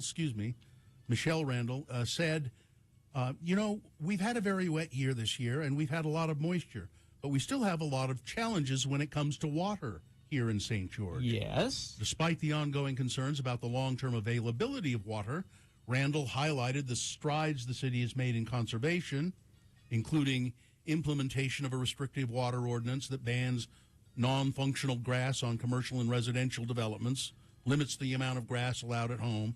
She says we've got a turf removal effort. However, Randall says we need to plan for future growth. I would say future growth should not be in St. George's plans. No. The mayor said that we need to find more sources of water. We need the Lake Powell pipeline. They want to build a pipeline from Lake Powell to St. George but are they not aware that the water in Lake Powell is at critically low levels? Pretty much gone, yeah. I don't understand St. George, what they're thinking. They're weird down there, man. I don't get it. How about this? This would be good news for some of you. People who struggle, Todd, with chronic constipation will be able to seek a new drug-free option. It's called Vibrant. That's not a... Listen. It's a drug-free option. The FDA has approved it. It's a pill that you swallow that vibrates. What? To stimulate bowel movements. Our vision is to accelerate the transition to drug-free treatments that enable millions of constipation patients. So you're not alone, Todd. No, I'm regular. I'm fine. Every morning at 7:23. To live more enjoyable lives by inventing solutions that synchronize and activate the body's natural gut-brain connection. What? Chronic constipation is described as having infrequent bowel movements over the course of several weeks or longer. The company says that in clinical trials, this vibrating pill that you swallow... Wait, I thought it was a suppository because... It's a... you swallow it, okay. I think so. Wait a minute. Now you said that, I'm not sure. What? No, it says in the headline, vibrating pill. Huh. It's a little capsule that you swallow, and it vibrates in your system, in your intestines, and apparently says the treatment is not for everyone. All right, look, walk. Well, you don't need that. You walk. Carrie, I think constipation patients have tried that. What? Yeah, you swallow it. It goes down into your intestine, and apparently it vibrates and makes you. Oh, I got to poop. And finally, this story. Do you have to reuse the pill after? I think I think it just comes out and it goes down into the system. It sounds like it's like an electronic device to me. According to Sid, our vet tech, when reptiles are constipated, sometimes veterinarians wrap a vibrator to the patient. Well, there you go. To shake it loose, I guess. I don't know. Now, Pepsi is always trailing Coke when it comes to global sales, but now they're trying to make a bid to go to number one for this holiday season. Peeps flavored Pepsi. They were going to do it in 2022. Didn't happen, but now they're going. I don't want that. No, nobody wants that. Science. All right, sports, weather, traffic. Sports. Well, we got the Super Bowl coming up on Sunday. Kansas City taking on Philadelphia. I mean, it's going to be a good game. Hopefully, based on the record, they're both 16-3. We'll see how it goes. The NFL, by the way, is not rigged. Weber State had a big night last night at the Event Center. Got to do the sports for Weber State because Bill and I graduated there. Yep. They beat Montana State 73-63, and downtown Salt Lake's getting crazy. The NBA All-Star Game coming up on the 19th. It's going to be like it's the 19th. Okay. Party town. Well, they've got the practice, and like there's the dunk contest. Like it's just a whole party weekend. And there's secret concerts apparently. Oh, really? Private invitation Yeah. with some big names that I've heard. I feel so left out. No one's invited me anywhere. And neither have I been invited. I just heard about these. All right. And then weather, it's going to be in the 40s and until maybe we get some snow, possibly into like Wednesday-ish. Traffic, we've got a little bit of a mess. This is actually on northbound 215 on the east side. A couple of lanes are closed. This may go on until like after 10 a.m., so avoid that area. Otherwise, things are cruising along fairly well this morning. All right. Thank you very much. We'll take a break. We'll be right back. Don't forget, just after 9 o'clock, Frank Christ presents They're Fine. They're Just Fine. Listen to Radio from Hell and Home.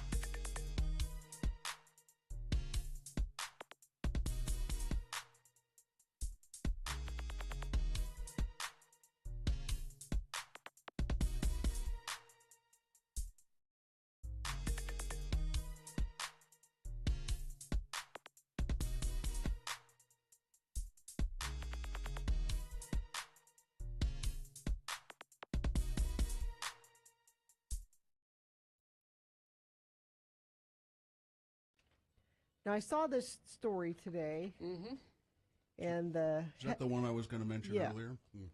the headline is, creator of the Labradoodle calls it Frankenstein's monster. Excuse me, I'm sorry. This was my dog. His name was Tippy. Now, I know a Labradoodle. I know several. That is a lovely dog. I know several Labradoodles. Okay. Or golden doodles. That's another kind of doodle, but this is maybe this is a golden doodle, I know. This is the Labradoodle specifically. I'll read you this. An Australian man who created the world's first Labradoodle says he regrets creating the popular hybrid breed, claiming in a recent interview that the majority of the dogs are, quote, either crazy or have hereditary problems. Wally Conran bred the first Labradoodle, a cross between a poodle and a Labrador retriever, in 1989 for a blind woman who couldn't have a guide dog because her husband was allergic to the dog hair. Oh, I see. Okay. Fast forward 3 decades, which I didn't realize they'd been around that long, but the Labradoodle's become one of the most popular mixed breed dogs in the world, a fact that doesn't sit so well with the man who made them. I opened Pandora's box and released the Frankenstein's monster, said Conran. He fears people are overbreeding the dog, creating versions of their own, including Groodles. What's that? Well, this says golden retrievers and poodles. I always thought that was a I thought that's golden a doodle. Golden doodle. Yeah. Okay, maybe it's Groodle. Golden doodle sounds better, but Spoodles. Spaniel poodle. Spaniel poodle. Spoodles. I find the biggest majority are crazy or have hereditary problems. I have met some damn nice Labradoodles, but they're few and far between. He spent 3 years trialing more than 30 poodles as guide dogs because their hair was hypoallergenic, but they didn't have the right temperament. They're damn cute dogs. They are. So I wish they would do one that tastes like cotton candy. But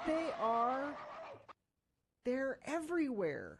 They are. Well, and apparently we haven't known that they're crazy. Yeah. Well, the one I know, I don't know him well, but he belongs to Luba and Nome. His name is Leo because he looks like a lion. Is he? So I think he's a golden doodle. Maybe so. He's got floppy ears. I'm looking at pictures here. I don't know. They look sort of the same to me. But he's got that curly hair though. Well, that's the poodle. That's the oodle part of it. The oodle. That's why they do it. Is they don't shed, and usually poodles are good for people. I don't remember which one he is, but he's a very nice dog. But I want to say on the record that I don't go for the doodle. No doodle? No, You don't like the doodles? I have a golden retriever. I have the old school dog. I don't cotton to the mixing of oodles and doodles. Are you a racist? No, You're a I'm racist. This is misogynist. You're a misogynist. That's what you are. You don't believe in mixing of the races. I'm a goldist. Hannah says, Labradoodles are so hyper they chew on everything. My friend's Labradoodle chewed up a medical pill bottle, and their cat ate the pills and died. Now, See, they are crazy. Now, this Labradoodle, I guess he is, Leo, he does like to chew stuff, but they have plenty of chew toys there for him. And he's very well behaved. Ooh, I had a golden doodle, and it had a lot of health issues. I had to put it down in the end. So sad. And I think part of the problem is they're overbreeding them now because they're super and you can get the minis. Oh, see, now that's more my the mini. Yeah, Lab. I like little dogs. Yeah, playing God though. Yep.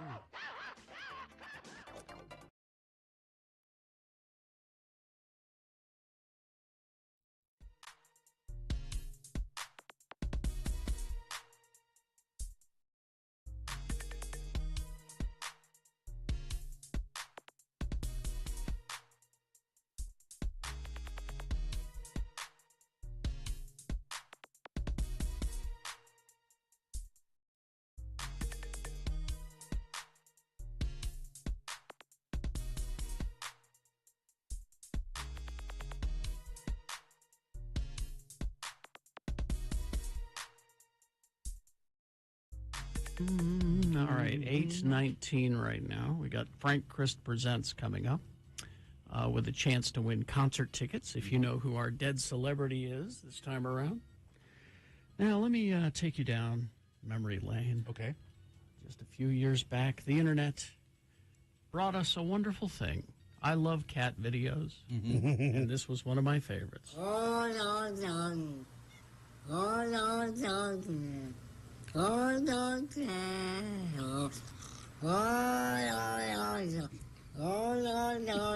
a cat. That's really a cat. It's really a cat. A house cat. A house cat who appeared to be speaking and saying, Old Long Johnson. Yeah. Or we projected it onto the poor kitty cat. I don't know. Well, people remember that. Very well. And 4 different people sent me this morning because this is the latest. Another one, huh? Well, this is a combo. Different cat? This is a combo platter. This is a different cat. Okay. And it's a guy who is a musician who calls himself the Kiffness, Kiff, the Kiffness. Okay. So he's taken some talking cat samples and turned it into a song. All right. So I don't know if you're ready for this or not, but here we go. Sure.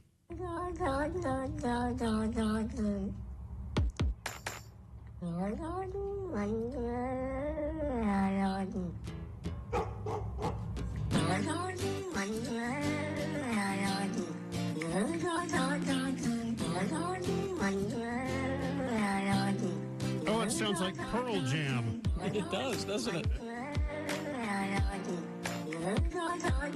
Now what he's captioned it. So the cat is saying, hold on to my fur, I like it, when the dogs are barking.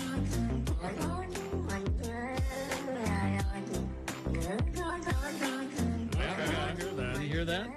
Okay. So then he's taken his synthesizer and he started doing some samples, and, you know. Kitty go purr when you hold on to a spur. Everything a blur. In a fast lane to the moon. Doggy go bark when you're cruising in the dark. Teeth so sharp, trying to bite him like a shark. No, we ain't coming down soon.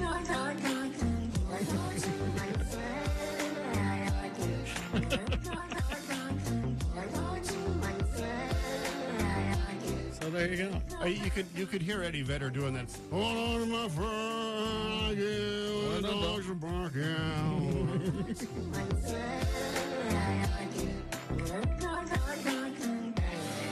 And then he's got a dog that it's growling at him, and he's manipulating the jaw to add a little background sound effects. A doggy don't like it when a cat like me is going through life successful.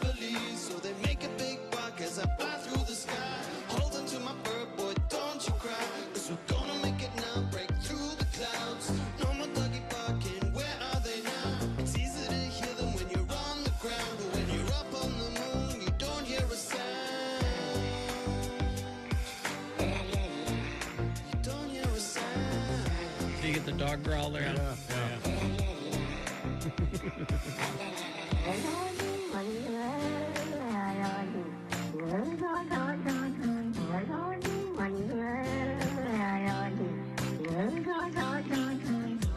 Here's the thing. I know you may not think of this much of the song right now. No, I but don't. I guarantee you, 4 hours from now, in your head. When the dogs are barking. When the dogs are barking. Hey, I promise you, if this goes viral, you know, like Interscope Records will sign this guy like that. I get a hold of the Kiffness for Interscope Records. There you go. I've never experienced a cat in real life sounding like that. Really? No, never. I mean, I can't imagine that, you know. I have a cat now that has a distinctive meow and does it all the damn time, but not like it's talking. Well, we got a new kitten about a year ago, and then within our household, so we have a kitty, an old lady kitty that's like 15, and it took her a minute to decide that she didn't hate the kitten because, you know, kittens are just little buttholes. And my wife had this video of the kitty and the baby kitty and the old kitty together, and the old kitty finally was like, all right, fine, I'll lick you and be nice. And so she's licking him, but growling at the same time. So she's being all sweet, licking the kitty, just kind of going, That's the closest to a talking kitty cat. Yeah, that's the closest I've come to. Nothing sustained like these ones on YouTube, but you know. And I like the chattering cat. When you Oh yeah. I've had cats that do it.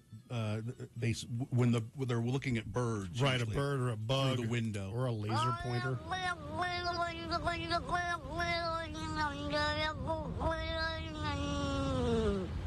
That's a cat. All right. No. Yeah.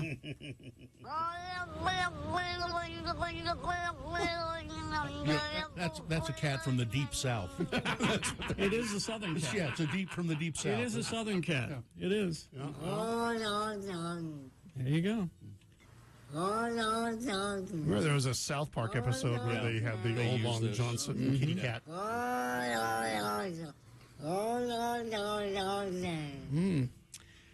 People are asking for a link. No. I'll just tell you, if you just go to YouTube and look for Hold On to My Fur Talking Cat Song, it'll come up. Yeah. Or any Pearl Jam song, it's the same. Any Pearl Jam is good. Kitty Vetter. All right, traffic. It's still a mess. Whatever's going on up on the east side of 215 has really messed up the northbound portion of that. A couple of lanes are closed. Still looking at that being an issue after 10. That's the big news today. Other than that, it's been pretty chill. So, Friday, not a bad day to be driving. So easy. All right, thank you very much. Frank Christ presents They're Fine. They're Just Fine. It's our Dead Celebrity Game. We're going to play it coming up here after some messages and a song about kitties. Yes. Coming up. Stay tuned for that. We'll play coming up. What is our prize This today? is a good one. So it's tickets to Ministry. Now, here's the good part about who's coming with Ministry. Yes. Gary Newman. Not Randy. Yeah, Gary Newman, legendary, and then Frontline Assembly. And that show's going to be on April 21st at the Union. This is one of those shows where when I heard it was announced, I got a hold of my old fart friends from high school. And we're like, we gotta go to this one. I've never seen Ministry, so. Really? I have one. Yeah, Bill saw them. One time. Way back when. Outside, it was in Colorado, outside of Denver, I think. One time, it was the loudest thing I've ever heard. So we'll have those for you if you can correctly identify the dead celebrity in a list of 4 celebrities. Frank Christ presents coming up. Stand by for all of that. Harmon's for Valentine's Day. It was good to see Bob yesterday. If you heard Bob Harmon yesterday, he's a grocery geek. He is a total nerd. I mean, wow. And Harmon's been in the business now for 90 years. And for Valentine's Day, I was just there yesterday, and a remarkable amount of Valentine's-themed things that they have. A wide variety of beautiful flowers. Then if you want chocolates, they have specialty chocolates, They have local chocolates. They have so much chocolate. It was kind of confusing to me. Yeah. I was looking. I'm going, what? There's I don't so much know. to choose from. I don't know what to get. Mm-hmm. They have a heart-shaped strawberry tray for Valentine's Day. They also have the red velvet cheese ball, which Bob explained yesterday is a sweet cheese. Yes. It's cheese with some sweet in it, and so you use a graham cracker. And if you can't find it, ask somebody. They'll take you right to it. All right. So it's harmonsgrocery.com. Hey, you know those great arguments?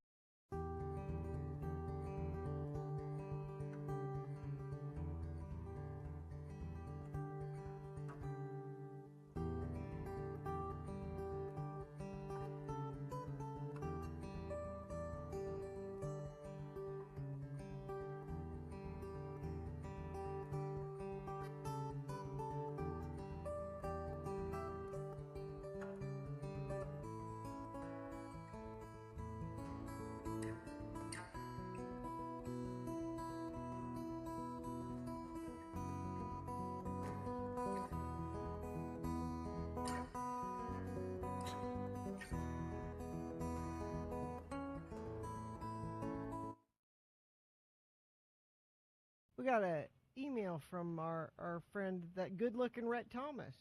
Best-looking guy I know. Well, except for Carrie. He used to be on the radio with us. Yep. And checks in with us from time to time. He sends this email of interest, sort of. Hey, friends, you're so good at doing this for babies. Perhaps you could help with a dog. What should we name this guy? We've been fostering him, but we think we'll keep him. That's nice of you, Rhett. Yeah. Ever since you played John Mellencamp to start the show the other day, I want to call him Mellencamp, and we could just call him Mel. He's a Blue Heeler cattle dog mix. I kind of like the name Blue, especially since he's mostly orange. Or it could be Rusty.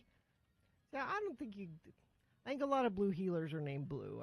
Don't do think that. Don't do that. He said, I'm also completely happy with Doggy McDogface. Thanks for letting me listen. Rhett. And he sent some pictures of the pup, who looks just like a sweetheart. Now, I'm not very good at this. Naming dogs? I'm not either. Because I replied to Rhett with my suggestion. Which was what? I said, he looks kind of like a Dexter to me. Not the serial killer, but Dexter Riley, Kurt Russell. Look it up.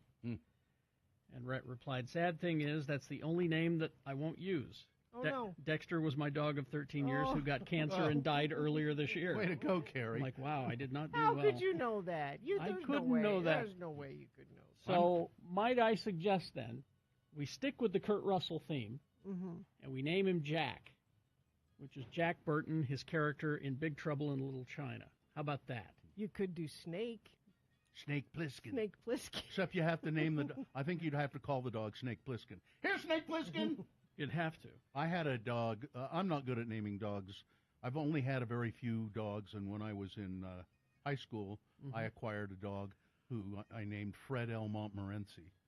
That's not a very good dog name. Look up the name of the dog in that Predator movie, the new one. Oh! Because it looks He kind of looks like that, huh? Predator. I just realized looking at the picture. Oh, yeah. Prey is the movie. That's the same kind of dog, too. Yeah, it looks like the same kind of dog. That was a Blue Heeler. Yeah, Prey was the movie. Let me see. Names. Cujo. Name him Cujo. No. No? Rover. Tippy. Name him Tippy. Shoot, let's see. Dog names are... I think Mellencamp is good, but if you name him Mellencamp, call him Mellencamp. Don't call him Mel. No. I think you call him John Cougar Mellencamp. Yeah, John Cougar Mellencamp, you get in here. I think Mellencamp is good, really, though. Here, Mellencamp. I'm sorry. This was my dog. His name was Tippy. Yeah, see? That's a good dog name. You didn't find the name of the dog in Prey? I mean, Coco is his real name, but that's not the name. Coco is the real name of the dog. Sorry? Is it Sorry? S-A-R-I-I, Sorry? I think so. Does that sound right? Yeah, it does. Astro. Yeah, that'd be good. Rook of the Rimp. Rook of the Rimp. Does he talk, Rhett? Does the dog talk in any way?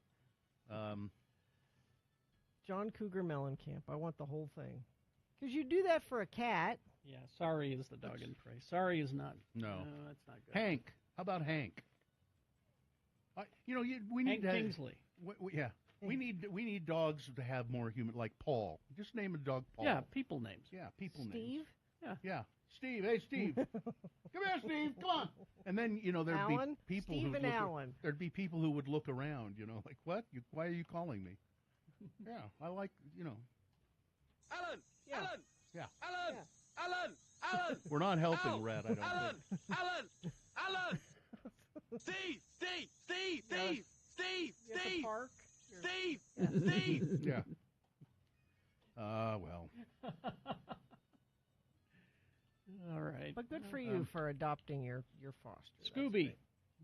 Yeah. No. Arrow. Mel. Pumpkin. These people just texting People in. just texting in. Cutie patootie. No. Connor. Tanner. Tanner? No. Yeah. You hear those names enough at the park. They're just over at the playground. They're not. Bobby. Yeah, Bobby is good for Bobby Hill. Yeah. I like it. Anyway. Dave? Dave. Dave. Dave. Dave? Dave. Dave. Dave. Dave? Dave. Dave. Dave. Dave. Dave. Dave. Dave. Dave. Dave. Dave. Dave. Dave. Dave. Dave. Right, you have to make the dog wear a bandana, too. My assistant, Dave, right? Somebody says, consider the route I went and chose an 80s film villain. My current dog is Hans Gruber. I love Gruber. that. I love that. Oh, here we go. Dog Cougar Melon Cake. Thank you, Texter. All right. That was not helpful at all. No, sorry.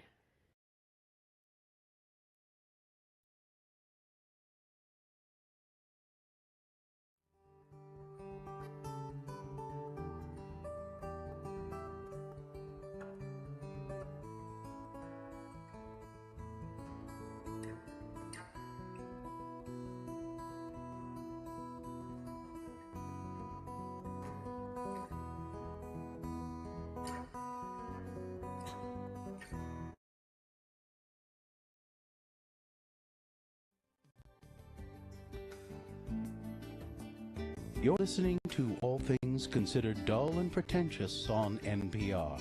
I'm your host, Lyman Pettigrew. You may refer to me as Lyman Pettigrew. Our next program is funded by a grant from the Lyman Pettigrew Foundation. Every Thursday, we like to take a look at children's book reviewer, Mongo. We call it Children's Book Review with Mongo. Today, Mongo will be reviewing the timeless classic Runaway Bunny by Margaret Wise Brown, illustrated by Clement Hurd. Mongo, Runaway Bunny. Is that all, Mongo? No, much more. Runaway Bunny bad. Make Mama Bunny chase after him. Bad Bunny. If Mongo run away from Mama, Mama bonk Mongo on the head. Bad Mongo. Bonk bonk. Mongo also hate Runaway Bunny because no color pictures on pages. Mongo like pretty pictures. Mongo hate words. This has been Children's Wait, Book... Mongo not finished. Bad character development in Runaway Bunny. Mongo not care when Bunny run away. What motivate Bunny? What compelling reason to turn page? Plus, Mongo thinks something kinky going on with Margaret Wise Brown and Clement Hurd. Bad book. Very bad. Now this has been Children's Book Review with Mongo. Coming up next, we look at the explosion of goat cheese making in America's heartland, and later on we take a very, very quiet look at the exciting NBA playoffs on All Things Dull and Pretentious on NPR. But first, this news from parts of the world you've never heard of.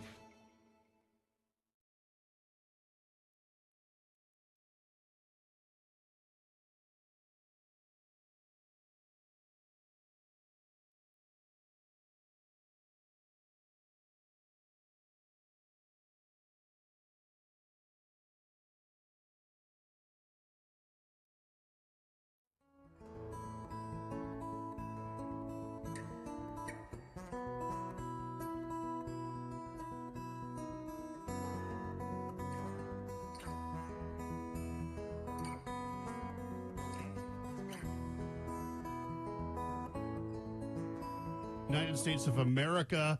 Kitty, the song that everyone kind of forgot about. I played it on Todd's turntable the other day and got a pretty good response. And I thought, that's a cool tune. Well, that's a catchy little ditty. Hi, Frank Christ is here. A ditty about a kitty. It's a song that I don't understand, actually. But you know, that album went triple platinum. You could write songs like that back in the 90s and get away with that. Here he is, ladies and gentlemen. He is the Grim Reaper of celebrity souls, Frank Christ, who visits us.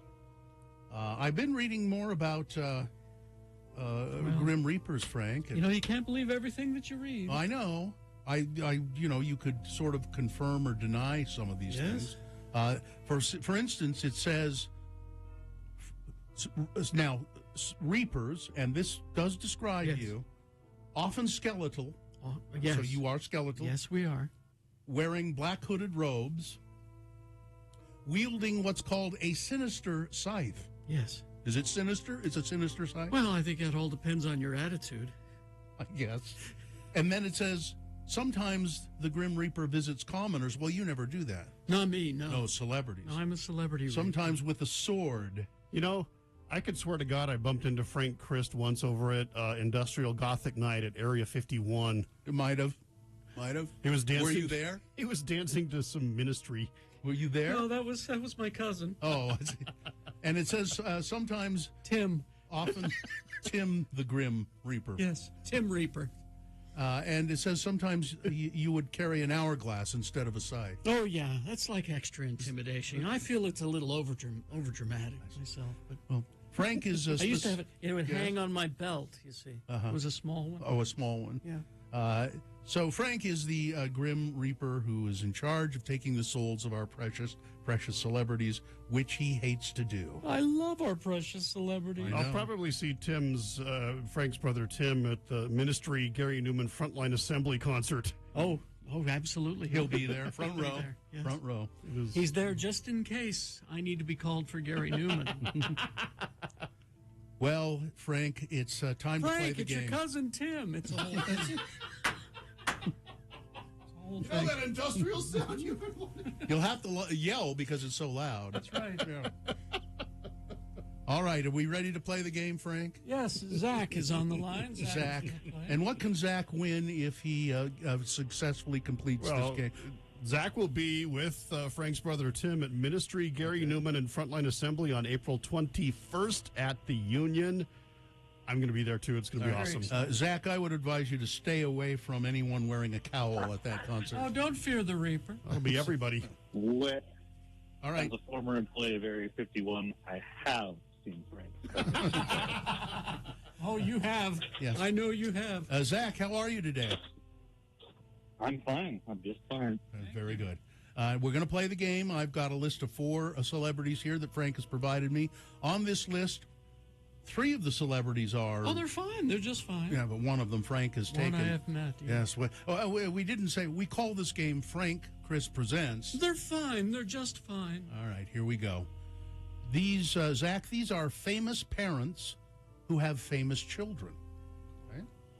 Famous parents who have famous children. One of them is dead. Number 1, Talia Shire. She played roles as Connie Corleone in the Godfather films, you know, Adrian in the Rocky series. She won for her work in The Godfather Part 2. She was nominated for an Academy Award, and she won a Golden Globe and Best Actor for her role in Rocky.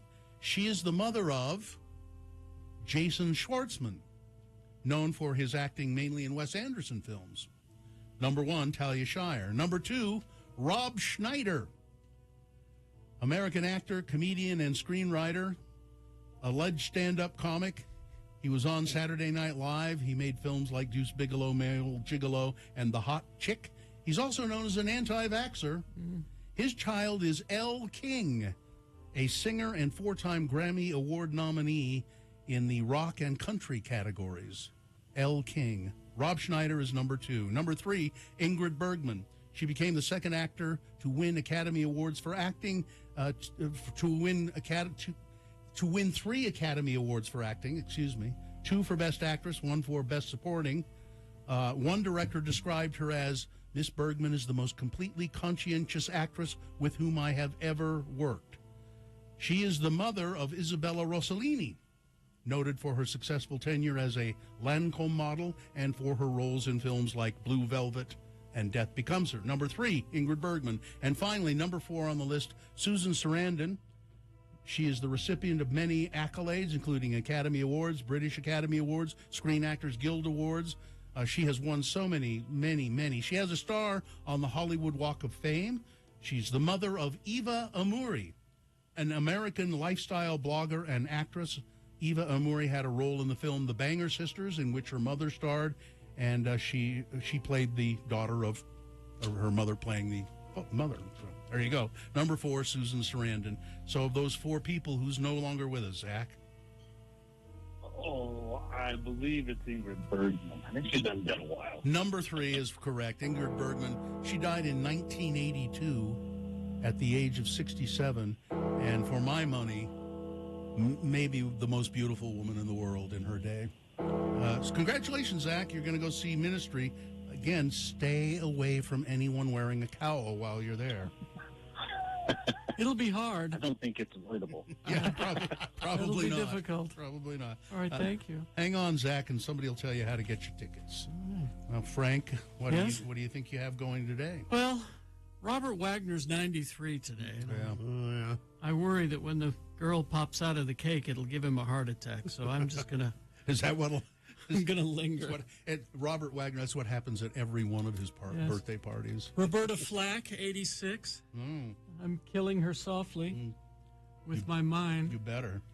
Mark Spitz is 73. He'll be fine. Famous Olympic swimmer. Oh, Glenn Beck's 59. I'm out of here. All right. Well. Okay. See you later, Frank. Goodbye. So long. All right. There he goes. Frank Christ, everybody. He's Celebrity Reaper. He goes off on his electric scooter. That's very eerie and I've not ever seen that happen. That was... him leave? The exit of... Right of through the Frank window Christ, without yes. breaking the glass, and then he disappears into a point in the sky. Yeah. Big boy news coming up after these. Stand by. Hi, I'm Tom.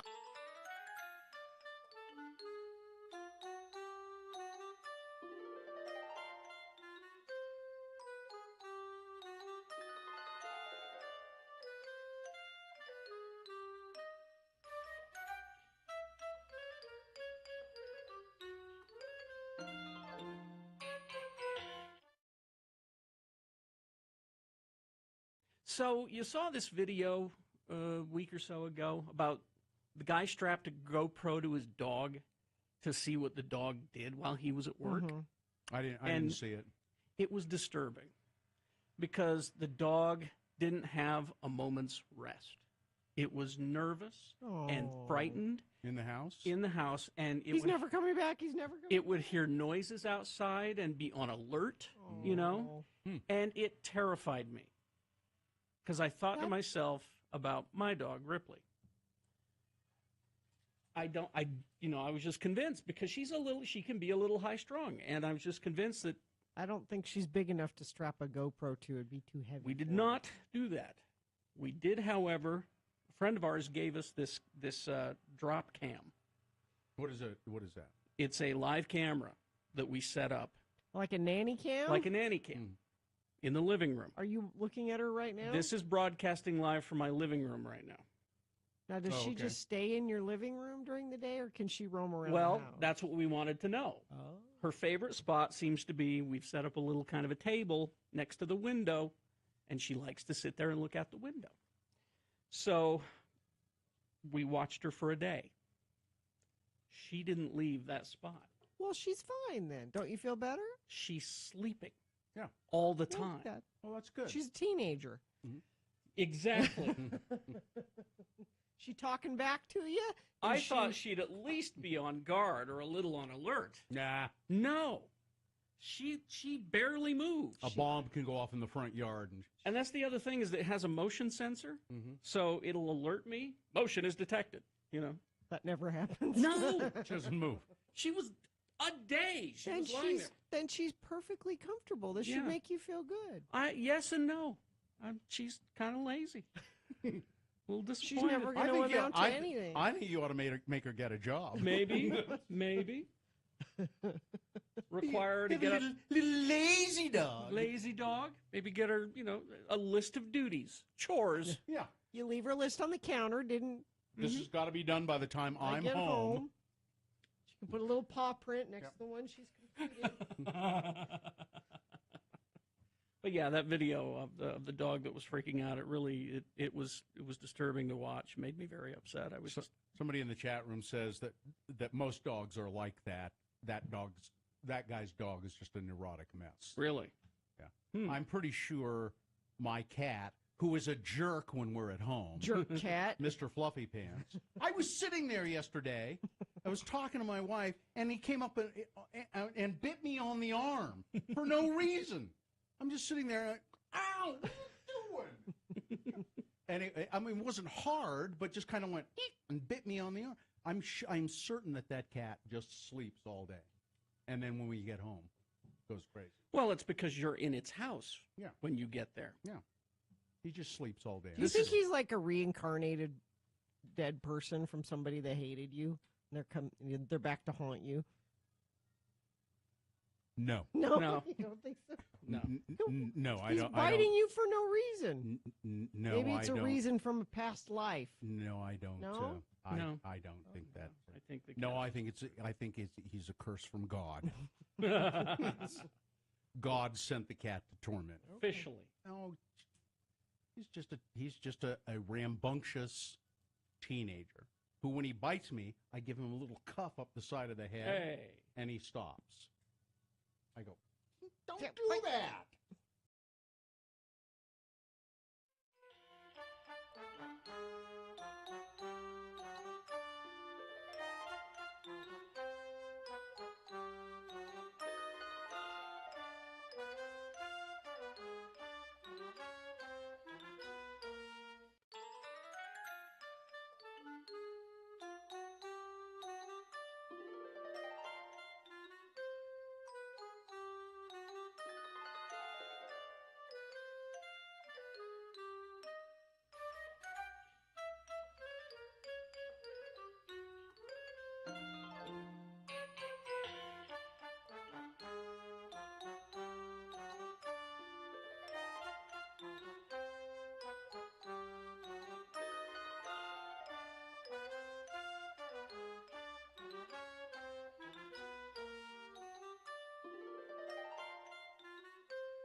It's 9:21 right now. Todd, get out of here. No, I can hang for a minute. What? Oh, okay.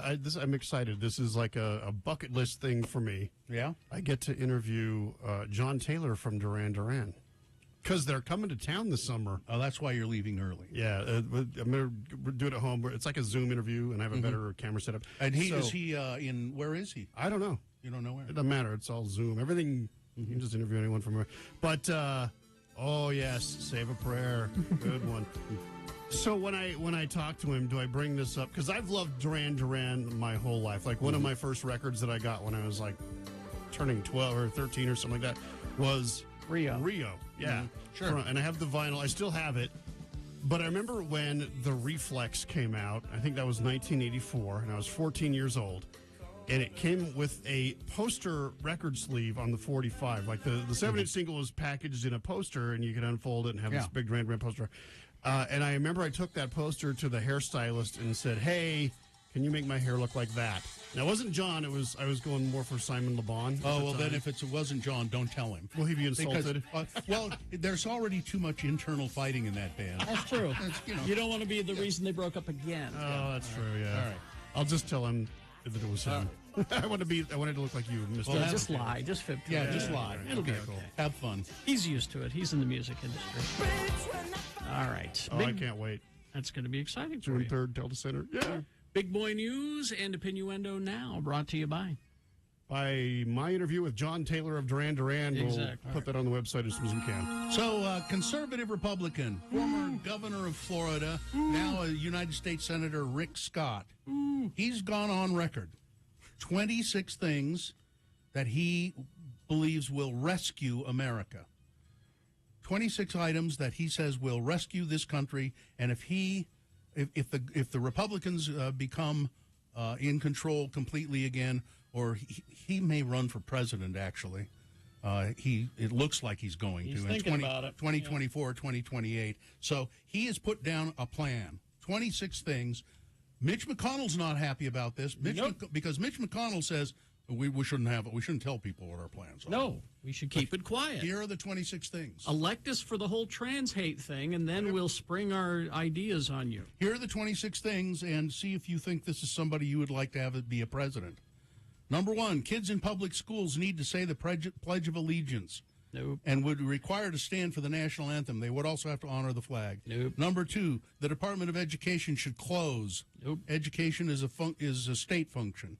Number 3, the government should never be able to ask you to disclose your race, ethnicity, or skin color on any governmental form. Yeah, okay. Number 4, the U.S. military would engage in zero diversity training or any woke ideological indoctrination. Nope.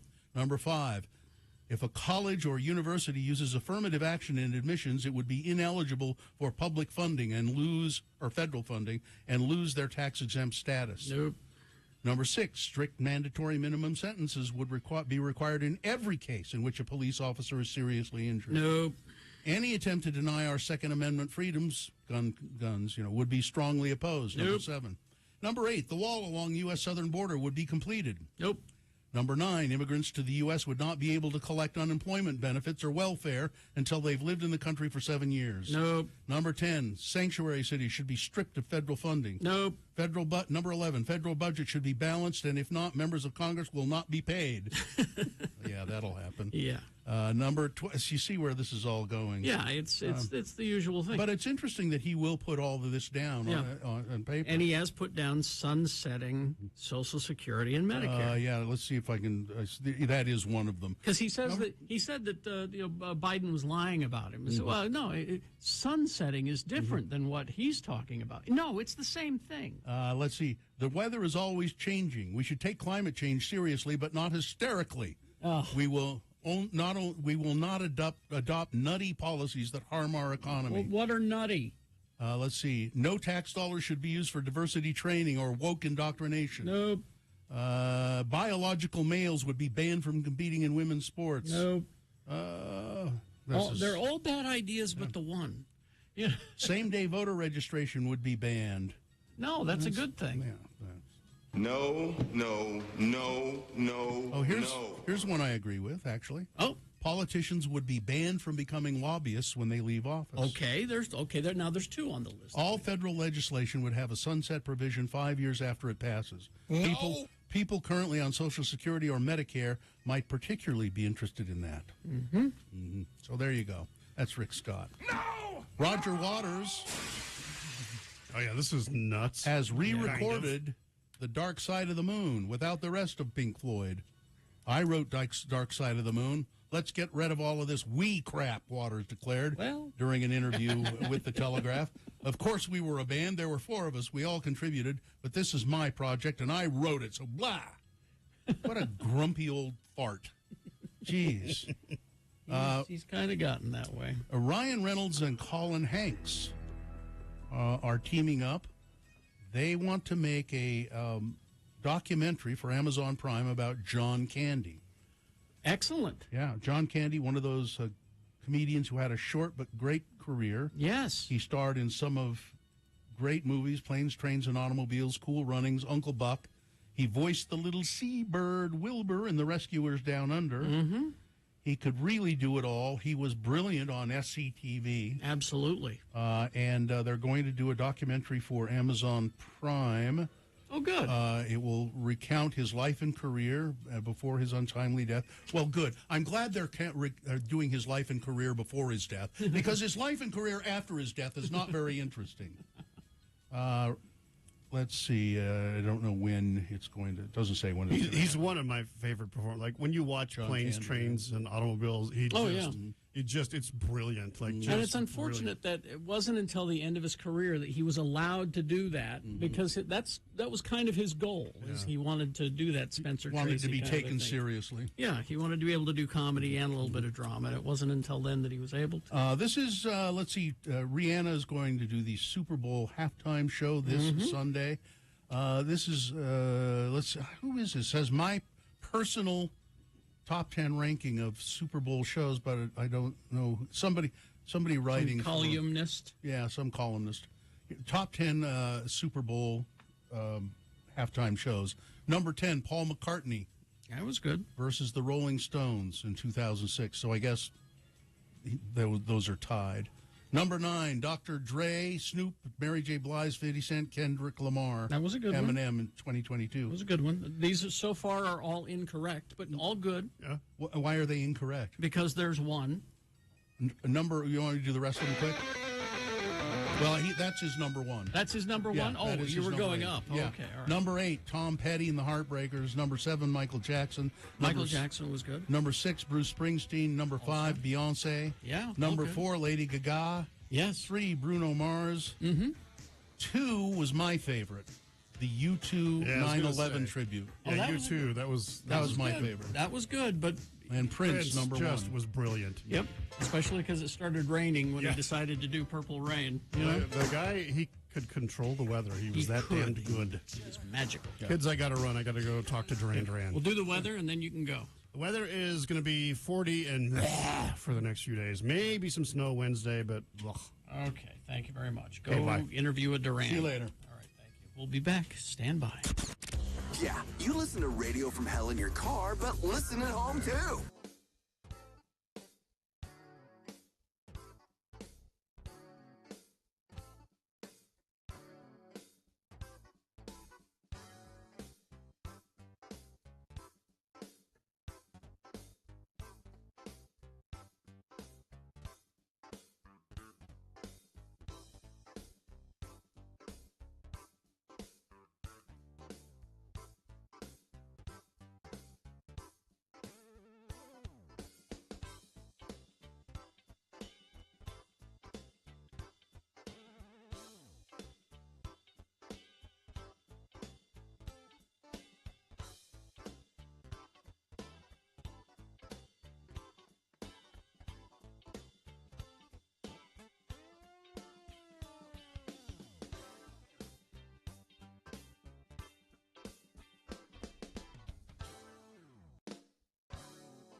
I have a list here that could save your life. Could save my Yes. life? Yeah, absolutely. A little list that you're going to read on a radio show? 12 items, 12 everyday dangers that you should avoid at all costs. Okay.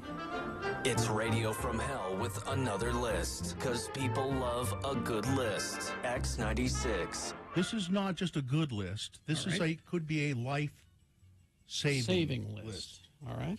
Number one. Oh, come on. What's the matter? Oh, why did it do that? What? They were here and now they've disappeared. I'm afraid you're all going to be. Now we're all in peril. That's weird. Because of your computer screw up. Why should that happen? Let me see if it'll happen, if I can do it. No. What? It's just decided it won't show me. They were there and now they're not. Well, now our lives are in danger. Yeah.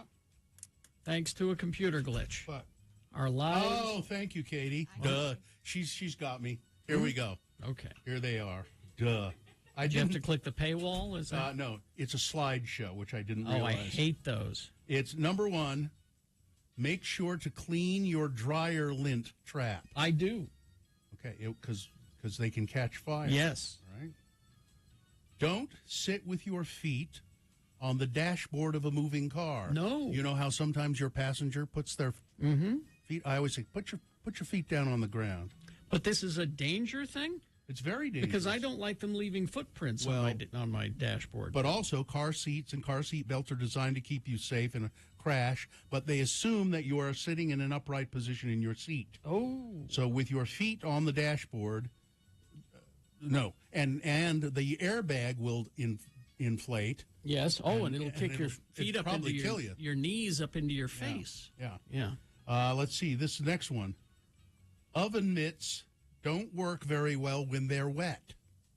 Well, why would you use it? Well, so, if they've gotten wet where you're working or something, and then you go and try and take something out of the stove, a wet cloth is a good conductor of heat, not a bad one. Yes. Next one. Don't mess with a split or dead tree. Not sure. What? If there's a dead tree out there and it's got a big branch, it's broken off, don't try to do it yourself, is what they're saying. No, call Tim the tree guy. Exactly. Hot glass and cold glass look exactly the same. Well, yes. So beware of what, if you go, this is one that I like, let me just do cast iron. I have cast iron pans and pots and stuff.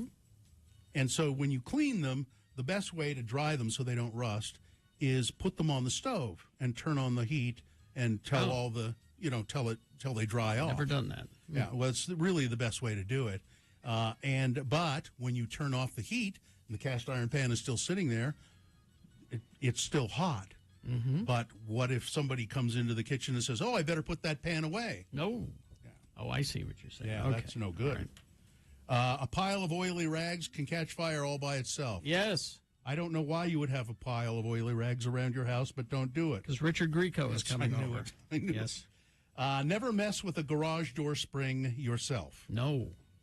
They're very dangerous. And this is based on people, like there are lists and lists and lists of people who've been injured by doing these things. Don't mix cleaning products. For instance, never mix bleach and ammonia. No. I almost one time was overcome by those fumes. I was in the shower, and I wanted to clean the shower with some cleanser, and so I after I was done, and so I started to clean it, not realizing that my wife had already used ammonia. Oh. And the fumes just about got me. Yeah. Oh, here's one for Katie. A falling knife has no handle. So Katie, some of you know, severely cut her thumb. Yeah. And we said, "How did you do that?" She said, "Well, I dropped a kitchen knife and I tried to catch it." No. What you do is when you drop a knife or it gets knocked off the counter, back away. Yeah, you throw your hands up and back away. Yeah. Moose and bison can F you up. What? Stay away from them. Moose and bison. Of course. Don't deep fry a frozen turkey. A frozen turkey. Yeah, you can deep fry a turkey. Yes, but it should be thawed. Exactly. But I think some people probably have said, well, we can just throw that in there. Yeah, because it's all hot. It's hot grease. No, it'll catch fire. Don't touch any cool-looking caterpillars or ocean creatures. Well, yeah, because some of them are poison. Exactly. And that's it. Except it says here, load more slideshows. No, you don't want to do that. Wizarding games you can play instead of Hogwarts Legacy. No. Most banned movies. 11 of the world's most banned movies. Give me the top 5. Click on this slideshow. Well, it's a slideshow, so you won't get to the top 5 right away. Let's see. How about Cannibal Holocaust? That one we've heard about. We knew, yeah. Salo, or 120 Days of Sodom. Don't know. I've heard of that. Yeah, it's very... A Clockwork Orange. Oh, yeah. Banned in a lot of places. Mm-hmm. Last Tango in Paris. Yes. Banned in a lot of places. Get me the butter. Last Temptation of Christ. I Spit on Your Grave. Yes, another one. 1978. Mm-hmm. The Da Vinci Code. What? That one surprises me, but it doesn't surprise me. Well, banned in Egypt, Blasphemy, Jordan, Lebanon, Pakistan. Oh, okay. Places like that. Let's see. The Life of Brian. That one I remember, yeah. Banned in the UK and the United States. Yes. It was banned here briefly. Yeah. Brokeback Mountain. Yes, here in Utah. Remember the theater, the Larry Miller Theater? Larry's Theater's down there. They wouldn't play it. He didn't want the Cannibal Ferox. I don't know what that is. Don't know that one. Possession. Not sure what that is. And that's it. The Exorcist not on that list? No. Should be. Interesting. Thanks, Katie. I didn't realize it was a slideshow. Damn it. I hate those. Yeah. I hate slideshows because they're designed specifically. Yeah. You'll get the click, click, click, click, and each click counts, and then they can pass those clicks along and say, see, everyone loves our site. Yeah, well, that's smart. Yeah, I suppose. It is. Manipulative. Yeah, it is. But smart. What? All right. There's your... Yeah. We hope you'd enjoyed another list with Radio from Hell on X96. So we've got a break here, don't we? Yeah. Okay, because I got a bunch of lists I want to look at here, All right. slideshows. Texter says, I do the majority of those things on a regular basis, except hanging out with moose or bison. Oh, you put frozen turkeys in a big pot Apparently, of grease? yeah. Bet I you guess don't. I better make out my will. If you do that, that's just dangerous. Don't do those things. All right. We will take a break. We will be back with Boner of the Week. Dave is here. I can see him. Dave Mattson. We'll decide Boner of the Week coming up after these. Utah Talks.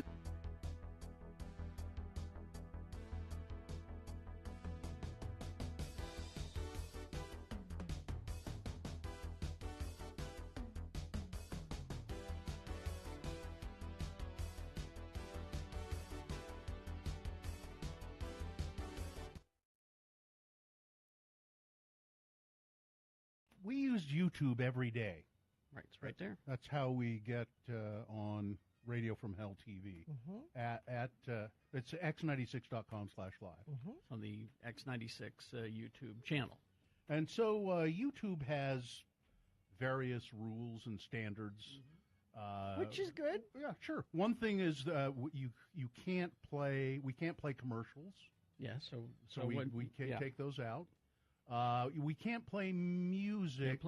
Because it's unfair to the artists, I guess. Rights. Yeah. So it's weird because we pay the artists to play their songs for the radio. But that's separate. Yeah. From YouTube, so we can't. That's why, and that's why podcasts don't have songs in them a lot. It's the same thing because I didn't know that. When you play a podcast, the algorithm hears the song and goes So and YouTube has other rules or about political things and misleading things. And anyway, we got this email from YouTube. Hello, Radio from Hell. Our team has reviewed your content, and unfortunately, we think it violates our misinformation policy. We have removed the content from YouTube, and it says what it has a link to what they removed. It's one show. Yeah. We know that this might be disappointing, but it's important to us that YouTube is a safe space for all. If content breaks our rules, we remove it. If you think we've made a mistake, you can appeal, and we'll take another look. Keep reading for more details. Katie says, by the way, that she has sent in an appeal. Here's how your content violated the policy. This will make you laugh, I think.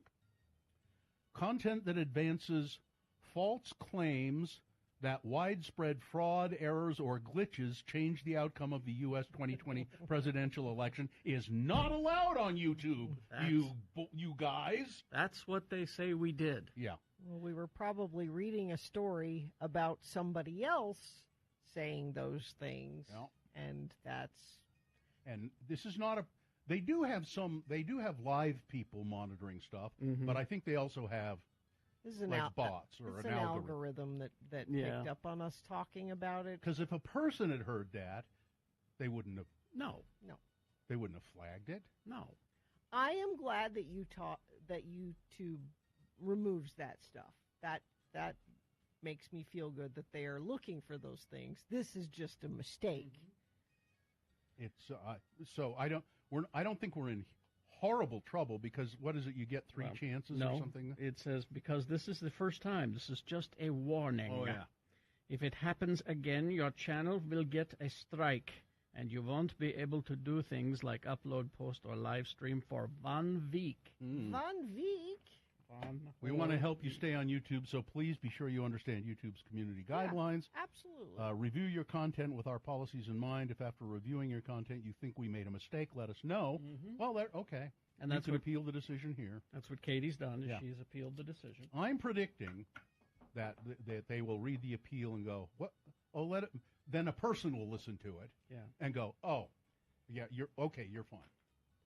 That's what I predict. My guess is nothing will come from this. That's what I would think. No, I mean, like, they're not going to bother to go back and listen to it again. They're not? Oh, yes, they will. Yeah, they will. I bet not. Well, then how will they make a decision? There is no about the decision appeal? to be made. Well, they wouldn't tell you. They didn't take us down. They took down that episode, and I want it back.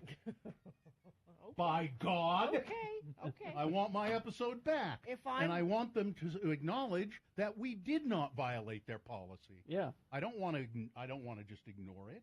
If I'm wrong, what do you want from me? Nothing. Well, is there... I don't know what you're... Is there like a deadline? I mean, do you want to bet? Do you want to bet that we never hear from them again about this, even though we asked for an appeal? I'll bet you. We will hear from them. How long should we give it? Well, I don't know. We'll hear from them at some point. But they will. She's betting that we won't. You're that's betting why that they will not respond to the appeal at all. Yeah. Okay, I'll bet you $100. $100? Yes. Okay. $100. But what's a deadline? Oh, well, it's just whenever. I don't care. because that could be 5 years from now. Yeah. No. I'd say a month. I'll give them a month. Month seems soon. Why do we put a deadline on it? I think it'll be sooner than that, but I don't know for sure. Because she's betting that we'll never hear from them, and if we wait forever to hear from them, then the bet is never resolved. See? Okay, I see what you mean. So that's why we need a deadline. Okay, 6 months. 6 months? Yeah, but it's not going to be that long. We'll hear from them sooner rather than later. $100. Okay. You got that, Katie? 6 months? And they will contact you, right? Mm-hmm. And they will contact her. All right. I mean, they don't put that for nothing. You may get something back that says, "All right, an appeal's under review," but you'll get a response to that request for an appeal, but that'll be. So you're saying that there will be no. They won't do anything with it. They won't come back and say yes. There will be no. We're sorry, or we were right, or anything like that. That's your bet. That's my bet. Okay, we're getting this all clear. I want it fair. I don't understand why you even would go so far as to. Because do you know how many of those things they take down every day? Yes. They're not going to spend the time to go back and listen to our podcast and decide. They're just going to go whatever. They will. It'll be lost to the ether. We'll never hear from them. Yes, we will. Okay. We absolutely 6 will. months. Katie has written it down. And you're suggesting that we have to hear more than just your review. You will get an it's under automated response like you do when you ask for anything. Well, we're looking into it. Haven't you ever? And so that's not going to count as the No. response. No, she's Okay. betting is no resolution. Yeah. Yeah, there will be. There will be a resolution as well. All right. We'll see. 6 months. Texter, I once got banned from posting on Facebook because my picture of a trash can violated their rules against nudity. I want to see that picture. Let's see why that would sexy that be? trash can. I want to see that. Why in the hell would that be? Mm-hmm.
Boosh Machine Head is the name of the song.